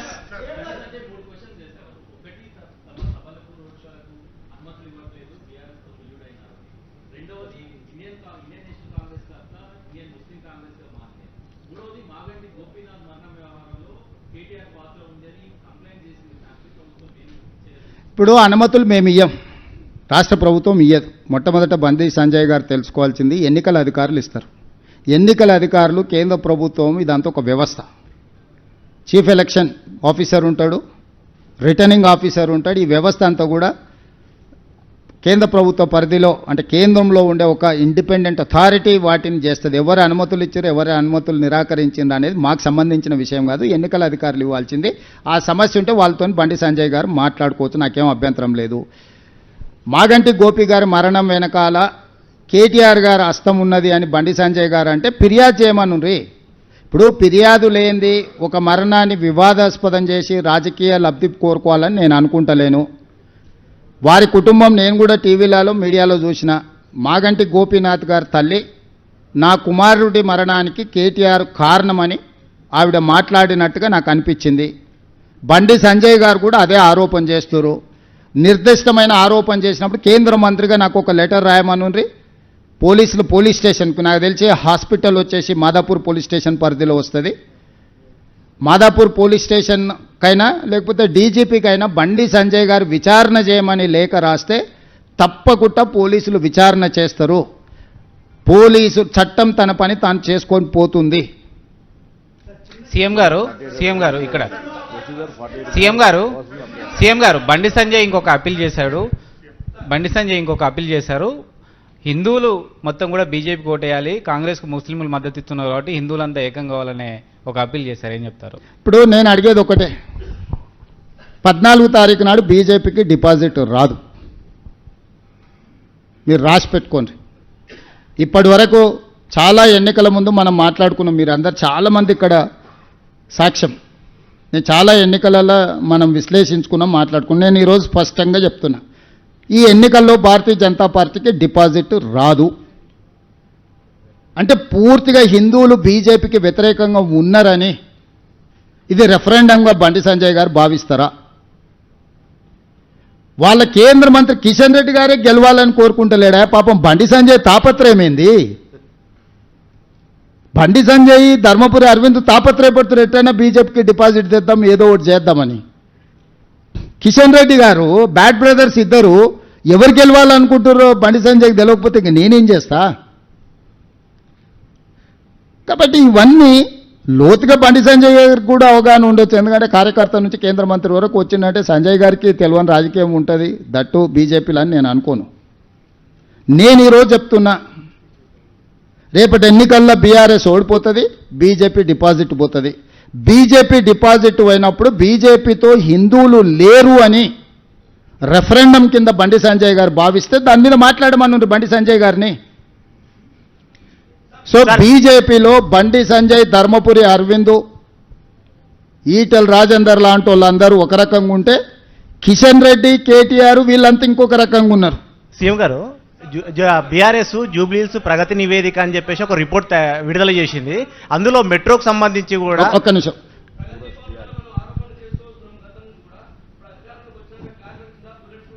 ఉన్నాయి బాత్రూంలో కూడా బుల్లెట్ ప్రూఫ్ అద్దాలు ఉన్నాయి. బట్టి గారు నేను అడిగినా, ఇప్పుడు తీస్తే ఇంకెక్కువ ఖర్చు అవుతుందని ఏం చేస్తలే. ఇవే కాదు, ఢిల్లీలో కూడా రాండి, నేను ఉంటున్నా కదా ఢిల్లీలో ఇంట్లో కూడా అన్నిటికీ బుల్లెట్ ప్రూఫ్ అద్దాలు పెట్టించిండు. నిజమే అని చెప్తున్నా నేను. దుర్వినియోగం చేసిండు. ఇప్పుడు తీస్తే ఎక్కువ ఖర్చు అవుతుంది, పెట్టడానికి ఒక ఖర్చు అయింది, ఇప్పుడు అవి తీస్తే ఇంకో ఖర్చు అవుతుంది అని తీస్తలేము. మీరు కావాలంటే ఇటు ఉన్న వాళ్ళు అందరిని తీసుకెళ్తా. ఢిల్లీలో కేసీఆర్ గారు నివసించిన భవనమే నాకు ఇచ్చిండ్రు. బుల్లెట్ ప్రూఫ్ అద్దాలు మొత్తం డోర్లే బుల్లెట్ ప్రూఫ్ డోర్లునే నేను మీకు చూపిస్తా. ఈడ బట్టి విక్రమార్క గారు నేను అడిగిన, అన్న లోపలికైతే బాత్రూంలలో మనం పోలేం కదా, ఏందన్న పరిస్థితి అంటే అన్ని బుల్లెట్ ప్రూఫే ఉన్నాయని మా బట్టి అన్న చెప్పిండు. మీరు కావాలంటే ఒక చిన్న విహారయాత్ర కింద మరి బట్టి అన్న రిక్వెస్ట్ చేస్తా, మిమ్మల్ని అందరం తీసుకుపోయి చూపిస్తా. సార్ సీఎం గారు సీఎం గారు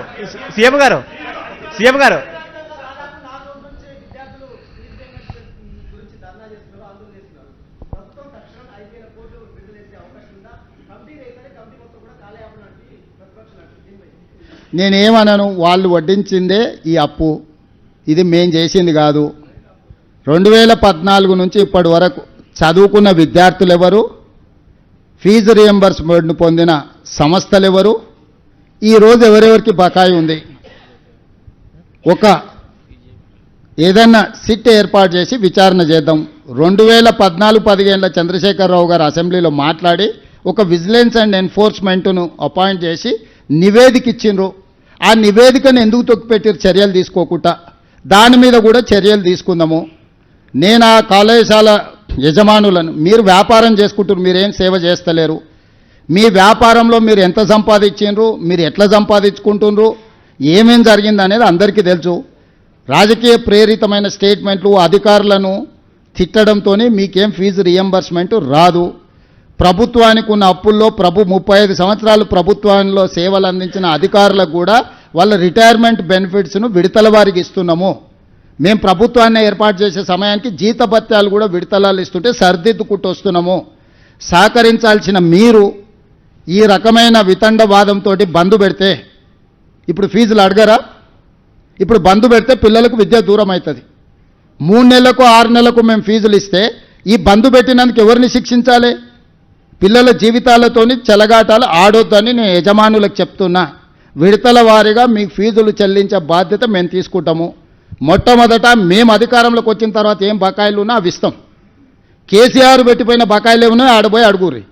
ఉన్నవే 3,600 కోట్ల బకాయిలు అంటే 6,000 ఇవ్వండి 5,000 ఇవ్వండి అని ఉపన్యాసాలు ఇస్తుండు. ఉపన్యాసాలు ఇచ్చటాయని నేను చూసిన 12 కాలేజీలు పర్మిషన్ ఇవ్వమని వచ్చి పైరేకి వచ్చిండు, ఇయ్యలే. ఇంకొక 2 ఆఫ్ క్యాంపస్, ఆయనది ఉండేది మహబూబ్నగర్లో, ఆఫ్ క్యాంపస్ హైదరాబాద్లో నాకు క్యాంపస్ ఇవ్వమని వచ్చిండు, ఇయ్యలే. ఇవన్నీ రూల్కి వ్యతిరేకం. అవి ఇయ్యలేదు కాబట్టి తీట పెట్టుకొని ఇట్లాంటి వేషాలు వేస్తున్నారు. పిల్లల్ని వెనక్కి తిప్పితే ఏమవుతుందో నాకు తెలుసు, వెనక్కి ఎట్లా తిప్పొచ్చు. నేనేందంటే ప్రభుత్వాన్ని నడుపుతున్నా కాబట్టి ఆ ప్రయత్నం చేస్తలేను. పిల్లల చదువులకు ఆటంకం కలిగిస్తే యజమానులైనా ఉండొచ్చు, రాజకీయ పార్టీలైనా ఉండొచ్చు, ఎవరైనా కఠినంగా వ్యవహరిస్తాము. మీ డబ్బుల కోసం పిల్లల జీవితాలతోని చెలగాటం ఆడకండి. ఈరోజు మీరు బంద్ పెడితే అకాడమిక్ ఇయర్ లాస్ అయిపోతే ఆ పిల్లలకు చదువు తిరిగి రాదు. ఇవాళ మీ ఫీజు రియంబర్స్మెంట్ తిరిగి వస్తుంది. పిల్లలకు మీరు చేసే అన్యాయం తిరిగి వస్తుందా? చెప్పండి. మీరు కూడా మీ పిల్లలు పోతున్నారు, మా పిల్లలు మీ పిల్లలు అందరూ చదువుకుంటారు. ఇవాళ పిల్లలకు చదువు చెప్పకుండా కళాశాలలు బంద్ పెడితే 3 నెలల తర్వాత ప్రభుత్వం నిధులు ఇచ్చింది అనుకో. ఇప్పుడు ఈ విద్య దూరమైన పిల్లలు ఏం కావాలి చెప్పండి?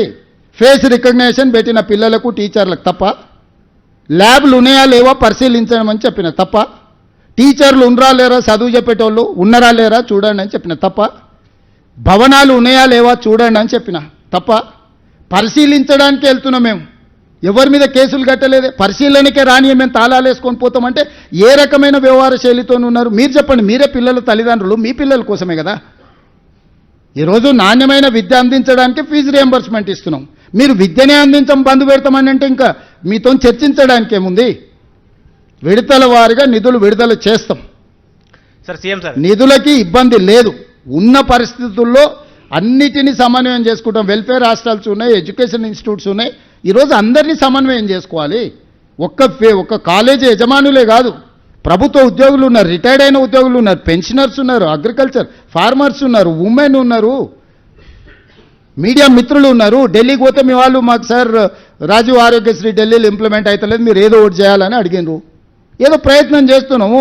ఏదో ఈ సమస్యలు కొత్తగా రేవంత్ రెడ్డి వచ్చినాకనే పుట్టుకొచ్చినాయి. ఈ సమస్యలకు మొత్తం రేవంత్ రెడ్డి కారణం అన్నట్టు మీరు ఏ రాజకీయ పార్టీలతో అంటగాగుతారు, మీ వెనకాల ఎవరుండో తెలుసుకోలేనంత నిద్రావస్థలు ఉన్నామా మేము? మాట్లాడుతున్న 3-4 పేర్లు తీయండి, వాళ్ళు ఏమేమి అడిగినారో గవర్నమెంట్ను చూడండి.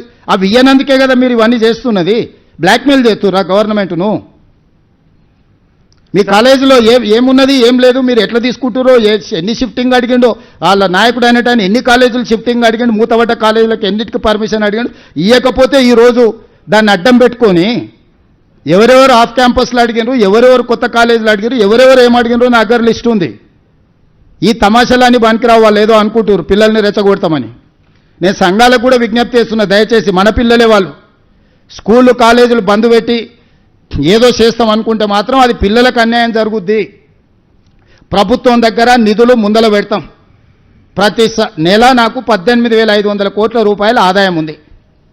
దీంట్లో జీతభత్యాలు ఏమి ఇవ్వాలి, వెల్ఫేర్ ఏం చేయాలి, డెవలప్మెంట్ ఏం చేయాలి, వాళ్ళనే వచ్చి కూర్చొని చేయమని చెప్తున్నా. నేను మీకు కూడా కమిటీలు వేస్తా. 18,000 నుంచి 18,500 కోట్ల కంటే ప్రతి నెల రాష్ట్ర ప్రభుత్వానికి ఆదాయం లేదు. 6,500 కోట్ల రూపాయలు ప్రభుత్వ ఉద్యోగులకు జీతాలు పెన్షన్లు ఇవ్వడానికి పోతున్నాయి. 6,500 నుంచి 7,000 కోట్ల రూపాయలు చంద్రశేఖరరావు గారు చేసిన అప్పులకు అసలుకు మిత్తికి రిజర్వ్ బ్యాంక్ అట్నుంచి అటే పోతుంది. నన్ను అడగని కూడా అడగరు, ఆటోమేటిక్గా పోద్ది. 13,000 కోట్ల యావరేజ్గా పక్కా ఖర్చు. ఇక మిగిలిందే 5,500 కోట్ల రూపాయలు. 5,500 కోట్ల రైతు రుణమాఫీ ఏం చేయాలి, రైతు భరోసా ఏమి ఇవ్వాలి, ఆర్టీసీ బస్ ఏమి ఇవ్వాలి, షాదీ ముబారక్ ఏమి ఇవ్వాలి, కళ్యాణ లక్ష్మి ఏమి ఇవ్వాలి, పెండింగ్ ప్రాజెక్టులను ఏం కట్టాలి, రిటైర్మెంట్ ఉద్యోగస్తులకు పెన్షన్స్ లేకపోతే వాళ్ళ రిటైర్మెంట్ బెనిఫిట్స్ ఏమి ఇవ్వాలి, పిల్లల ఫీజు రియంబర్స్మెంట్ ఏమి ఇవ్వాలి, సీఎం రిలీఫ్ ఫండ్ ఏమి ఇవ్వాలి, ఏమి ఇవ్వాలి. ఉన్నదే 5,500. దాని మీదనే సాము చేస్తున్నాము. నిత్యం తల బద్దలు కొట్టుకుంటున్నాము.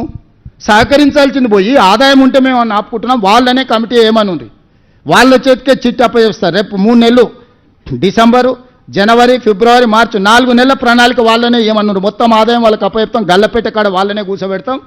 కాలేజీలో చదువులు చెప్పేటోళ్ళు మేనేజ్మెంట్ తెలిసిన వాళ్ళే కదా, వాళ్ళ వెనకాల ఉన్నోళ్ళు వాళ్ళు కూర్చొని 18,000 నుంచి 18,500 కోట్లు ఏదైతే మనకు ఆదాయం వస్తుందో దేనికి ఖర్చు పెట్టాలని చెప్పండి. జీతాలు ఆపాలనా, బ్యాంకు మిత్తులైతే మనం ఆపినా ఆగదు.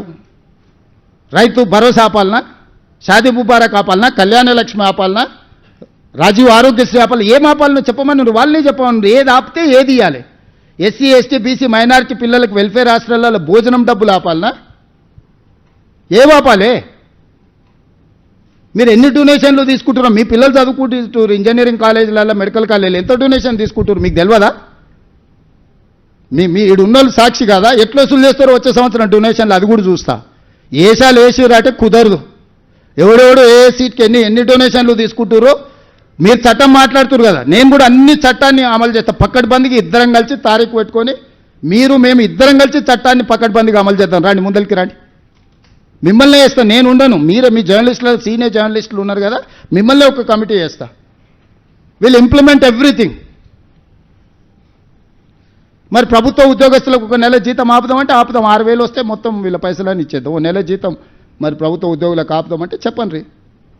అరే అర్థం ఉండాలి. బెదిరించడానికి, బ్లాక్మెయిల్ చేయడానికి నోరుంది కదా అని ఏది పడితే అది మాట్లాడితే అధికారులను తిడితే అధికారులు ఏం చేస్తారు? అంటే మీరు అడ్డగోలు చేస్తే ఏది పడితే సంతకం పెడితే ఒకడొకడు ఎట్లా ఫీజులు పెంచుకొని వచ్చిండ్రు. వాళ్ళ లెక్కలు చూస్తే అసలు కళ్ళు తిరిగిపోయినాయి నాకే. విద్య వ్యాపారం కాదు, విద్య సేవ. విద్యను వ్యాపారంగా చూసి వ్యాపారం తెలివితేటలు మెలుకోవాలని ఇంట్లో పెట్టి గెలుకుతామని అంటే అదేం కుదరదు. కొన్ని రోజులు ఇబ్బంది అయితే ఇబ్బందిని ఎదుర్కొంటాము. నేను కూడా ప్రజలందరికీ విజ్ఞప్తి చేస్తా, ఏం జరుగుతుందో. ప్రభుత్వ ఉద్యోగులు కూడా ఆలోచన చేయండి. మీరే మీ దగ్గరనే ఉంది కదా ఫైనాన్స్, నా ఇంట్లో ఏముండదు కదా నగదు, లెక్కలన్నీ అక్కడనే ఉన్నాయి. అర్థం లేకుండా మాట్లాడి ఏది పడితే అది మాట్లాడి ఎట్లా పడితే అట్లా మాట్లాడి మీ వెనకాల రాజకీయ పార్టీలు ఉన్నాయని చెప్పి మీరు ఏది పడితే అది మాట్లాడతారా? మీరు అడిగిన అన్ని అనుమతులు ఇవ్వాలనా? అరోరా రమేష్ ఎన్ని కాలేజీలకు అడిగిండు, ఎన్నిటికి అడిగిండు? అన్ని అనుమతులు ఇస్తే ఉంటుందా ప్రభుత్వము? ఆ జయప్రకాష్ ఆయన మహబూబ్నగర్, ఆయన కాలేజ్ మహబూబ్నగర్లో ఉంటా, హైదరాబాద్లో క్యాంపస్ పెట్టుకుంటాడంట, అనుమతి ఇవ్వాలంట ఆయనకు. ఇవ్వకపోతే బ్లాక్మెయిల్ చేస్తాడంటే ఇదా? ఎట్టకెళ్ళి తెచ్చేయాలి నేను? నీ ఉన్న కాలేజేడా, నువ్వు నడుపుతున్నదేడా, నీకు ఆఫ్ క్యాంపస్ ఏడు ఇవ్వాలి? ఇక దీని వెనకాల ఉన్న బీజేపీ నాయకులు ఏం అడిగారో నాకు తెలుసు కదా, ఏమి ఆఫ్ క్యాంపస్లో అడుగుతారు, ఏం అడ్డగోలుగా చేస్తేనేమో మంచోడు. కనీసం చట్టాన్ని కొంచెం అమలు చేద్దామంటే మేము ధర్నాలు చేస్తాం, దీక్షలు చేస్తాం, రోడ్ ఎక్కుతాం. మా ఆర్ కృష్ణయ్య అన్న కూడా అమాయకంగా పోయి వాళ్ళ ఉచ్చులో పడుతున్నాడు. కృష్ణన్న అమాయకత్వంగా అట్లా పడకు, నువ్వే పెద్ద మనిషి గుండు, ఫైనాన్స్ నీకు అప్పచెప్తా చేయి, నీ మీద నాకు గౌరవం ఉంది. నువ్వు మందకృష్ణ మాదికి ఇద్దరు కలిసి కూర్చొని ఈ 18,000 కోట్ల చిట్టి మీ చేతిలో పెడతారు. రేపు రాబోయే 4 నెలలు ప్రభుత్వం ఎట్లా నడపాలనో మందకృష్ణ మాదిగకు, ఆర్ కృష్ణయ్యకు ఇద్దరికి అప్పచెప్తా, మీరే నడుపురి, చెప్పురి. మీరు ఎవరికి ఏమంటే వాళ్ళకే రిలీజ్ చేస్తాడు. నేను బట్టి విక్రమార్క గారికి, సందీప్ సుల్తాన్ చీఫ్ సెక్రటరీకి ఆదేశాలు ఇస్తా. వీళ్ళిద్దరే ఫైనాన్స్ కమిటీలు ఉంటారు. ప్రతి నెల మొదటి తారీఖు నుంచి చివరి తారీఖు వరకు వాళ్ళు చెప్పినట్లు నిధులు విడుదల చేయండి అని. ఎవరికి ఏమంటే వాళ్ళకి ఇస్తా. పోనీ నన్ను అప్పు ఊడుతుందా బజార్లో అదన్నే తీసుకురండి.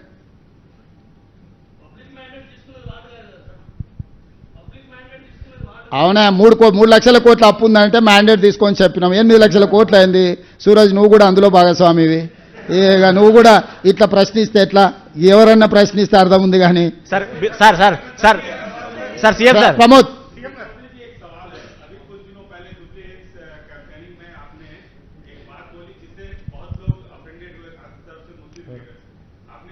మనుషులు గారా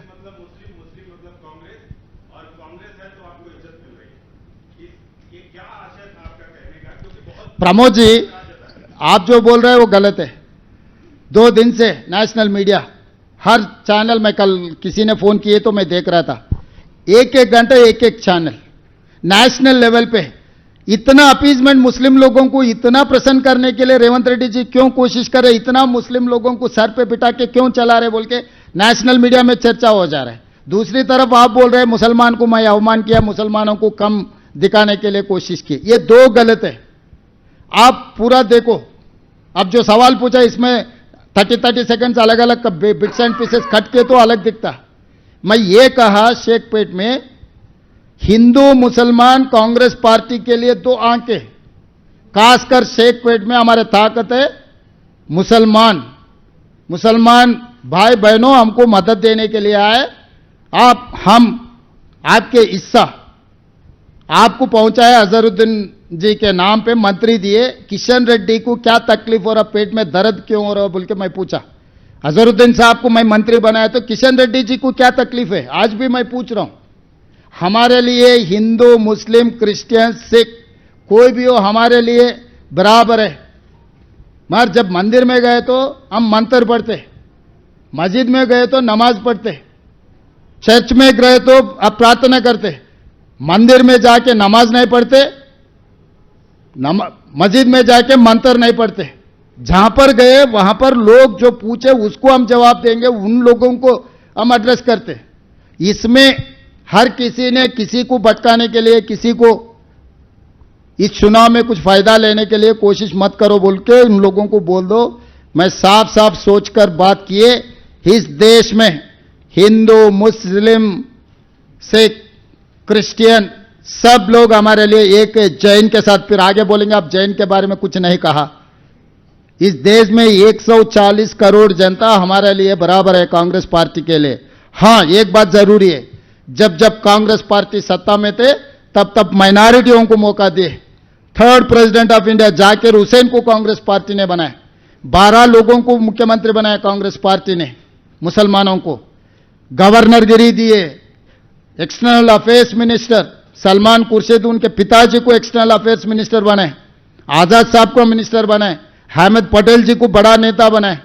हर राज्य में, बिहार, उत्तर प्रदेश, महाराष्ट्र से लेकर बहुत सारे राज्यों में हम मुख्यमंत्री बनाए मुसलमानों को. तो हम अलग नहीं देखे. जिसने राज्य चला सकता है, जिसने गरीब लोगों के लिए कुछ काम कर सकता है, उन लोगों को मौका दिए.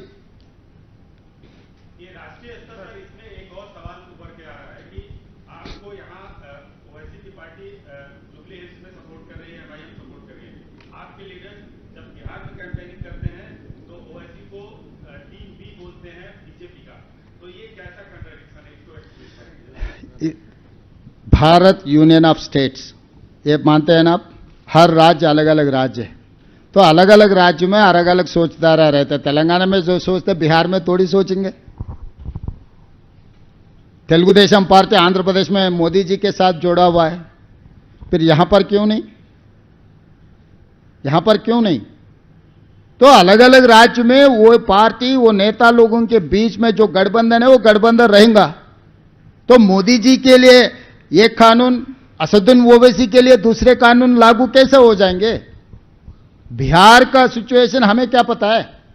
तेलंगाना ऐसा सिचुएशन है, बीजेपी बीआरएस एक तरफ है, कांग्रेस सीपीआई सीपीएम एमआईएम दूसरे तरफ है. ये लड़ाई मोदी केसीआर राहुल गांधी रेवंत रेड्डी बीच में लड़ाई है. जिसने जिसने जिसको जिसको मदद देना है उधर उधर लकीर मार दिए, उधर वो लोग है, इधर हम लोग है। सर एमआईएम हमको मदद दिए, तो मदद दिए तो क्यों नहीं लेते? कल के दिन प्रमोद जी भी अगर ये छोड़ के हमको मदद दिए तो हम ले लेंगे। सीएम उमा सर, जी भी हमारे लिए मदद दिए तो हमको कोई एतराज नहीं है। Uma ji please, BRS sir Uma ji. Naveen Yadav is the candidate for the Congress, but on test is Revanth Reddy. Is Revanth Reddy on test? That is one. Second one, after your Muslim comment saying that Congress is, whenever Congress is there, the Muslim exists or the respect for Muslim exists. Yesterday, after Bandi Sanjay's comments that suggested that there should be a Hindu vote bank, and also saying that you are creating an Islamic state or of Telangana, are you planning legal action on that? Have you filed a case? Your party filed a case? No, we are not going to file any cases. Why? Because political statements are political statements. When election is, while election is going on, I cannot take serious. My point is that Bandi Sanjay has asked every Hindu has to vote Bharatiya Janata Party. 14th anyway result is going to come. They are going to freeze their deposit. Is he going to accept Hindus are not with BJP? Hindus are opposing Narendra Modi ji leadership. So Bandi Sanjay has to understand, here BJP, BR is one and the same. Kishan Reddy is out and out supporting to BRS. While parliament election is going on, Mahbub Nagar, Chevella, Sikandrabad, Malkajgiri, Medak, Nizamabad, Karimnagar, Adilabad, 8 parliament seats. BRS has lost their deposits and they have supported to BJP. That is how BJP has got 8 parliament seats. Now he is giving thanksgiving, giving back. Is the victory or defeat going to have a political cascading effect? This is why Jubilee has become so important to all of you. Abhi, there is no any other election. One election is there, everyone is focusing on that. I am going to take responsibility. I am the Chief Minister of Telangana. I have to take every responsibility. That is why I am going every nook and corner. I am appealing to everyone. It is litmus test. Shrikant.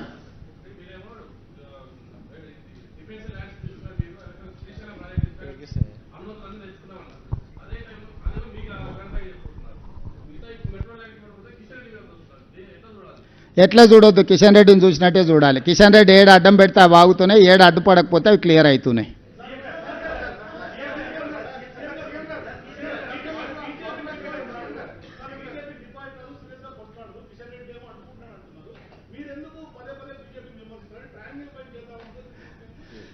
ఇదేం triangle love story కాదు brother. ఉన్న నిజాలను మనకు తెలిసినట్టు ప్రజలకు చెప్పడానికి ప్రయత్నం చేస్తున్నాము. ఇప్పటికైనా కిషన్ రెడ్డిని, బండి సంజయ్ని డిపాజిట్ వస్తుందేమో ధైర్యంగా చెప్పమన్నారు, గుండె మీద చేసుకొని. డిపాజిట్ రాని పరిస్థితికి బీజేపీ దిగజారుతున్నది అంటే దీనికి కారణం ఏంది? Plus CBI case Kishan Reddy గారు మాట్లాడింది మీరు స్పష్టంగా చూసిర్రు. కాళేశ్వరం విచారణ సిబిఐకి అనుమతించండి, 48 గంటల్లో వీళ్ళందరినీ అరెస్ట్ చేసి లోపలేస్తామని కిషన్ రెడ్డి గారు స్వయంగా కేంద్ర మంత్రిగా మాట్లాడినరు. సెప్టెంబర్ 1 తారీఖు నాడు అసెంబ్లీలో పొద్దున్న నుంచి అర్ధరాత్రి వరకు చర్చ చేసి సిబిఐకి ఇచ్చినాము. ఇంతవరకు సిబిఐ ఎఫ్ఐఆర్ చేసి విచారణ మొదలుపెట్టలేదు. దీనికి కిషన్ రెడ్డి గారికి బాధ్యత ఉన్నదా లేదా? ఏ రకంగా కిషన్ రెడ్డి గారు దీన్ని కప్పిపుచ్చుతున్నాడు? Point number 1. ఫార్ములా ఈ రేస్లో 2018లో ప్రివెన్షన్ ఆఫ్ కరప్షన్ యాక్ట్ని అమెండ్ చేసిండ్రు. మీరందరూ అర్థం చేసుకోవాలి. రఘునందన్ రావు గారు మిత్రుడు, అడ్వకేట్, కానీ ఆయన అప్పుడప్పుడు మరి లేటెస్ట్ లా చదివిండో లేదో నాకు తెలియదు, నేను సూచన చేస్తున్నా. 2018లో ప్రివెన్షన్ ఆఫ్ కరప్షన్ యాక్ట్ని అమెండ్ చేసిండ్రు.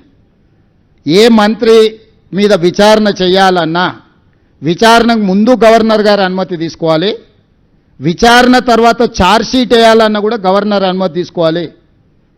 విచారణకు ముందు కూడా గవర్నర్ గారు అనుమతి తీసుకుంటే కేటీఆర్ పట్ల విచారణ చేయడానికి అనుమతి ఇచ్చిండు.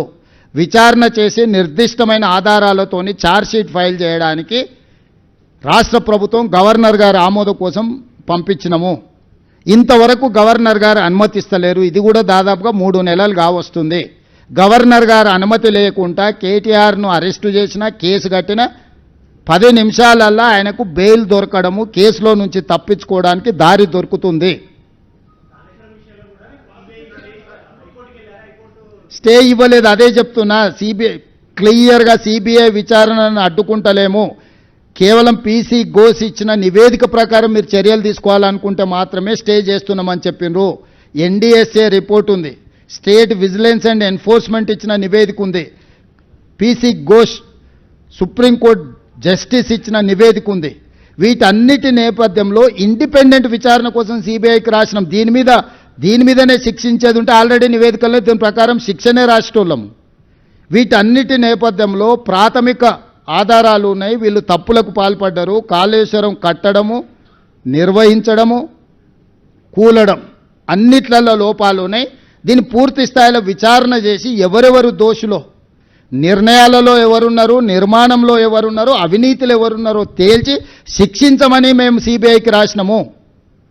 ఇది ప్రాథమిక సమాచారమే. పూర్తి విచారణ చేయాల్సిన బాధ్యత సిబిఐ మీద ఉన్నది. పూర్తి విచారణ చేసి ఎవరు బాధ్యులైతే వాళ్ళని శిక్షించమని కేంద్ర ప్రభుత్వానికి ఇచ్చినాము.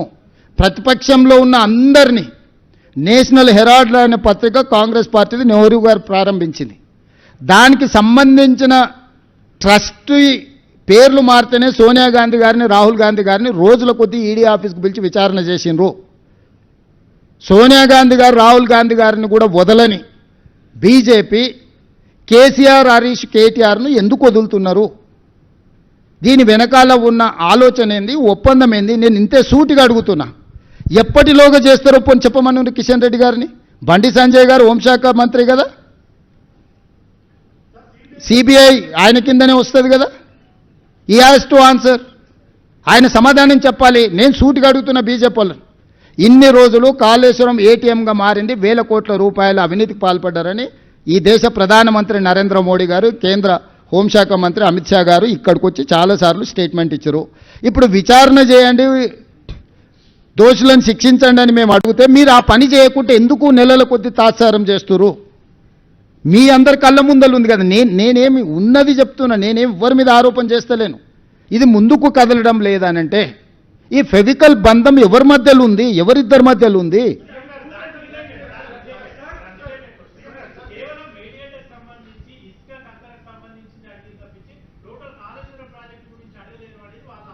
మొత్తం తీసుకోమని సిబిఐని వచ్చి ఏమేం కావాలనో అడగమనుండ్రి, లెటర్ రాసి తీసుకోమనుండ్రి. విచారణకు వచ్చిన తర్వాత ఇదే అడగండి, ఇది అడగొద్దని మనం చెప్తామా? చెప్తే వాళ్ళు వింటారా? మీరు ఎఫ్ఐఆర్ కట్టి విచారణకి ఎంత దూరం అన్నా పోండి. ఇప్పుడు నువ్వు దగ్గర రోడ్డు మీద దొమ్మి జరుగుతుంది, జేబు కొట్టినోడు దొరుకుతాడు, వాళ్ళు పట్టుకొని పోలీసులకు ఇస్తారు. వాడిని పోలీస్ స్టేషన్లకు తీసుకెళ్ళి మర్యాద చేసి సన్మానం చేయగానే వాడు అంతకుముందు చేసిన 2 మర్డర్ల గురించి, 4 బ్యాంకు దోపిడీల గురించి, 5 హత్యల గురించి చెప్తే అవి ఎఫ్ఐఆర్లు కట్టుకుంటుంటారా? ఇప్పుడు ఇందులో ఉన్న వాళ్ళే అన్నిట్లలో ఉండ్రు. అదే కేసీఆర్, అదే హరీష్ కదా, అదే కేటీఆర్ కదా. 2 తగిలిస్తే వాళ్ళు ఏమేం చెప్తారో అన్ని కలిపి అన్ని కేసులు కట్టమని మేమెందుకు వద్దంటాము?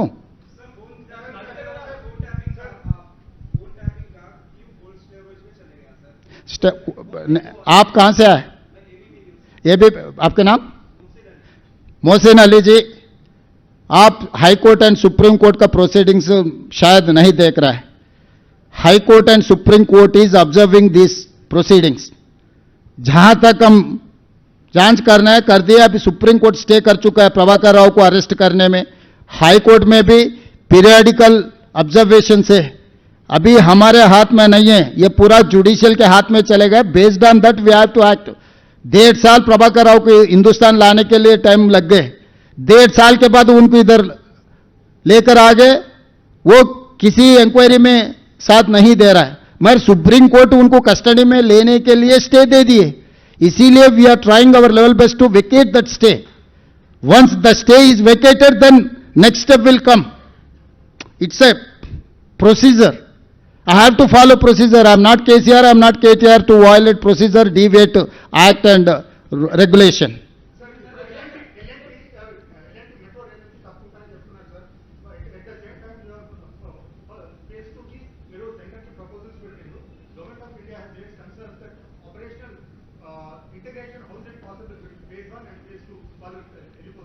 రాహుల్ ఇప్పుడు అదే చెప్పింది, వాళ్ళు వెళ్ళిపోవట్లేదు, అది మనం కొనుక్కున్నాం.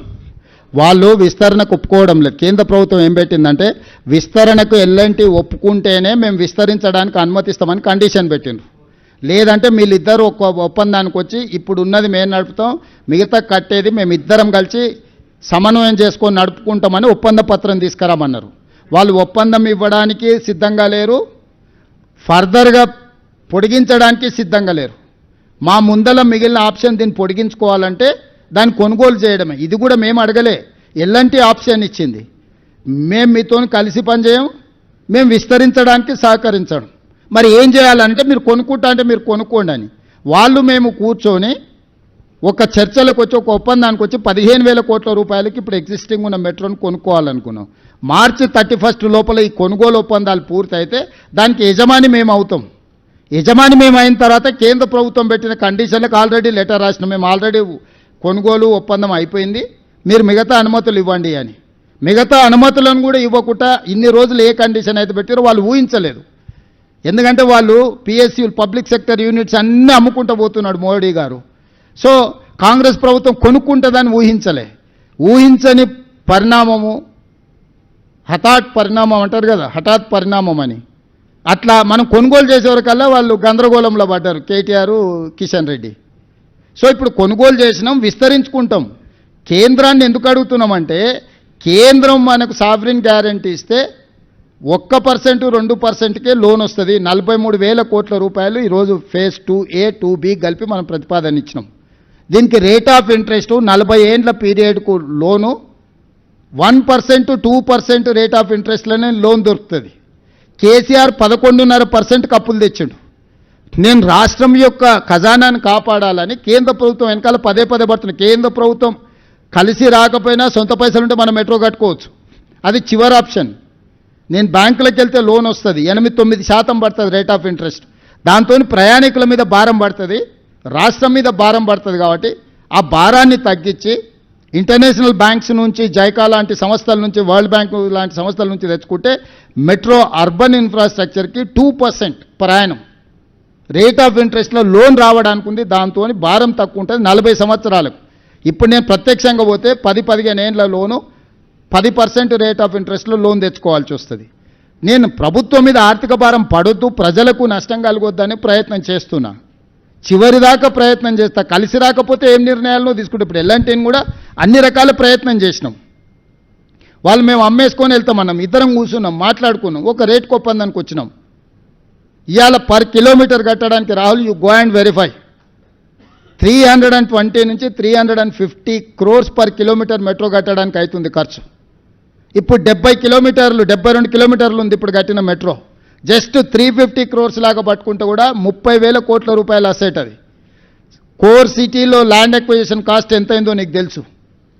So now 35,000 to 40,000 crores of అసెట్ని 15,000 కోట్ల రూపాయలే రాష్ట్ర ప్రభుత్వానికి సాధించి పెట్టిన నేను. అందుకే కేటీఆర్ నోట్ల మాటలు రావట్లేదు. ఇది కొనుగోలు మీద ఆరోపణ చేయలేడు, ఎందుకంటే మొత్తం ప్రపంచంలో ఏడైనా 300 కోట్ల రూపాయలకు తక్కువ కాదు మిగతాది land acquisition cost per kilometre. ఇవాళ 72 కిలోమీటర్లు సింపుల్గా వేసుకున్నా కూడా 25,000 కోట్లు. ల్యాండ్ ఎక్విజిషన్ అదర్ ఇష్యూస్ పెడితే ఇంకా ప్లస్ 15,000 కోట్లకి ఎప్పుడైతే ఎలాంటి మనకి ఇవ్వడానికి ఒప్పుకున్నదో కేటీఆర్కి మతిపోయింది. విస్తరించడానికి అనుమతులు వచ్చిందని కిషన్ రెడ్డి గారికి మతిపోయింది. మనం ఊహించనంత వేగంగా ఈ నిర్ణయం తీసుకోవడానికి వాళ్ళు ఉక్కిరిబిక్కిరి అయిపోయి ఎల్లంటి పారిపోయింది అంటున్నాడు. పారిపోయేది ఏంది? ఎల్లంటి మనం వాళ్ళు అమ్ముతున్న రేటుకు మనం కొనుక్కున్నాము. ఎల్లంటి ఈరోజు సంతోషంగా ఉంది.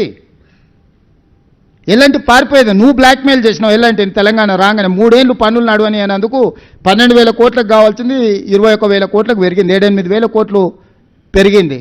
ఇప్పుడు ఉన్న దాంట్లో కూడా మనం 250 ఎకరాల భూములు వాళ్ళకి అప్పచెప్పినాం. ఇప్పుడు ఆ 200 ఎకరాల భూములు వెనక్కి వస్తే మనం ఆ భూములు ఆక్షన్ పెట్టి అమ్ముకుంటే 15,000 కోట్లు ఉత్తగా పల్లి బఠానీలకు వచ్చేస్తాయి. ఉన్న భూములు అమ్మేసుకుంటే ఎల్ఎన్టీకి ఇచ్చిన 200 ఎకరాల భూములు తీసుకొని ఈరోజు రాష్ట్ర ప్రభుత్వం అమ్మేస్తే ఆ 15,000 కోట్లు వస్తాయి. అంటే జీరో వాల్యూ మీద నేను ఈ రాష్ట్రానికి ఒక 25-30 కోట్ల రూపాయల ఆస్తిని నేను తీసుకొచ్చి పెడితే అభినందించకపోతే కాళ్ళలో కట్టబెట్టేది ఏందా ఇది? పిచ్చి వ్యవహారాలు కాకపోతే.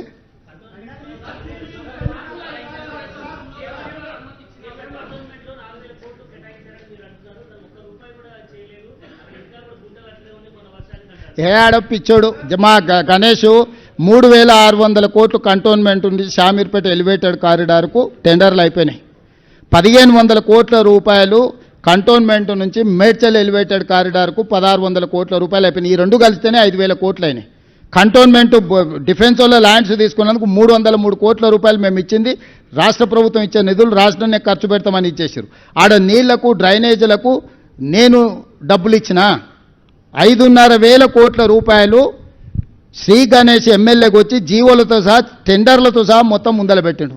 నోట్లకెళ్ళి మాట వస్తలేదు, ఏదో ఒకటి మాట్లాడతాడు, పారిపోతాడు. డ్రగ్స్ అప్పుడు ఇట్లా చేసిండా, రా చూసుకుందాం అన్నాడు. ఎంటికలు ఇస్తా, పేగులు ఇస్తా, కార్జం ఇస్తా, కాకరకాయలు ఇస్తా అని చెప్పిండు. ఓకే అని నేను విశ్వేశ్వరుడు అమరవీరుల స్తూపం రాగానే పారిపోయి సినిమా వాళ్ళ గెస్ట్ హౌస్లలో దాచుకున్నాడు. బయటకు వచ్చిండా, కోర్టుకు పోయి స్టే తెచ్చుకున్నాడు మాట్లాడొద్దని.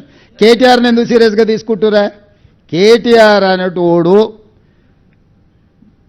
మామూలుగా అడ్డ మీద ఉంటారు చూడు, ఏది పడితే అది మాట్లాడేటోళ్ళు, అంటే ఏం మాట్లాడతారో వాళ్ళకు కూడా తెలియదు. అట్లాంటోడు దానికి హరీష్ పెట్రోల్ పోస్తున్నాడు. వీని పిచ్చోని చేసేస్తే అయిపోతుంది. ఇక కవితను ఎలాగొచ్చినాం, వీని పిచ్చోని చేసి ఊరి మీద తిప్పితే వీడే బట్టలు చించుకొని తిరుగుతాడు అని.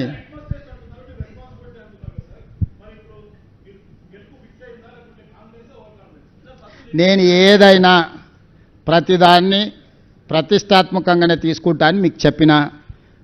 హుజూరాబాదులో 2.5% నుంచి 40%కు ఓట్లను పెంచుకుంటూ సీట్లను పెంచుకుంటూ ప్రభుత్వాన్ని ఏర్పాటు చేసినాము. మా కాంగ్రెస్ పార్టీ కార్యకర్తల శ్రమ మీద, కష్టం మీద నాకు సంపూర్ణమైన విశ్వాసం ఉంది. ఖచ్చితంగా ఈ ఎన్నికల్లో కూడా మా కాంగ్రెస్ పార్టీ కార్యకర్తలు జూబ్లీ హిల్స్లో గెలిపిస్తారు. ఇది ఎంతో దూరం లేదు. 14 తారీఖు నాడు మీరు అందరూ కూడా నవీన్ యాదవ్ని ఆశీర్వదించండి. యువకుడు, పిల్లగాడు. నేను మళ్ళీ కూడా చెప్తున్నా, గోపి మరణాన్ని రాజకీయ వివాదం మేము చేయదలుచుకోలే. వాళ్ళ తల్లి, వాళ్ళ పిల్లలు, వాళ్ళు చేస్తున్న ఆరోపణలు, కేంద్ర మంత్రి బండి సంజయ్ గారు ఆరోపణలు చేస్తారు కాబట్టి వాళ్ళు పోలీసు వాళ్ళకి లేఖ రాస్తే పోలీసు వాళ్ళు ఖచ్చితంగా విచారణ చేస్తారు. మరణం వెనకాల ఉన్నదేంది, వాళ్ళ సొంత తల్లి అంటున్నది. ముందే మరణించండి, కేటీఆర్ వచ్చే వరకు ప్రకటించకుండా దాచిపెట్టారు, మమ్మల్ని చూడనీయలేదని. ఇది నిజంగా తీవ్రమైన ఆరోపణ. ఏ తల్లి కూడా ఒక కొడుకు మరణాన్ని వేరే ప్రయోజనాల కోసం వేరే ఆలోచనలతో మాట్లాడుతుందని నేను నమ్మను. అమ్మ మీద ఉండే నమ్మకం నాకు ఏ అమ్మ మీదైనా. సొంత తల్లిని కన్న కొడుకు చావు బతుకుల మధ్యలో ఉంటే చూడకుండా ఆపినరు అని అంటే దీనికి కారణం ఎవరు? ఆయన ముందే చనిపోయిండని ఒక వాదన ఉంది. కేటీఆర్ వచ్చే వరకు అది ప్రకటించకుండా ఆపి కొన్ని ఏలిముద్రలు తీసుకున్నారు ఆయన అని ఇంకొక ఆరోపణ ఉంది. మిగతా వాళ్ళు అన్నారు ఈ ప్రభుత్వం పోయిన తర్వాత మాగంటి గోపి గారి కుటుంబం వ్యక్తుల మీద ఉన్న ఆస్తులు ఏంటివి, ఆస్తులు ఎవరికి బదిలీ అని కూడా విచారణ చేయాలని ఇంకా కొందరు అంటుండ్రు. ఇట్లా రకరకాల చర్చ జరుగుతుంది. ఏ చర్చ అయినా బండి సంజయ్ గారు ఫిర్యాదు చేస్తే మాత్రం ఆయన కేంద్ర మంత్రి, పార్లమెంట్ సభ్యుడు, పోలీసులు ఖచ్చితంగా విచారణ చేస్తారని నేను భావిస్తున్నా. చట్టం తన పని తాను చేసుకుపోతుంది. రాజకీయంగా మాగంటి గోపి మరణాన్ని నేను వివాదాస్పదం చేయదలుచుకోలేదు. వాళ్ళ కుటుంబ సభ్యులు, పిల్లలు కావచ్చు, తల్లి కావచ్చు, వారు సతీమణి, మొదటి సతీమణి కావచ్చు, రెండో సతీమణి కావచ్చు, ఆ వివాదాలను నేను మాట్లాడదలుచుకోలేదు. అట్లాంటి విషయాలల్లో నేను విఘ్నత ప్రదర్శించదలుచుకున్న. నా వివాదంలోకి నన్ను లాగకండి. ధన్యవాదాలు.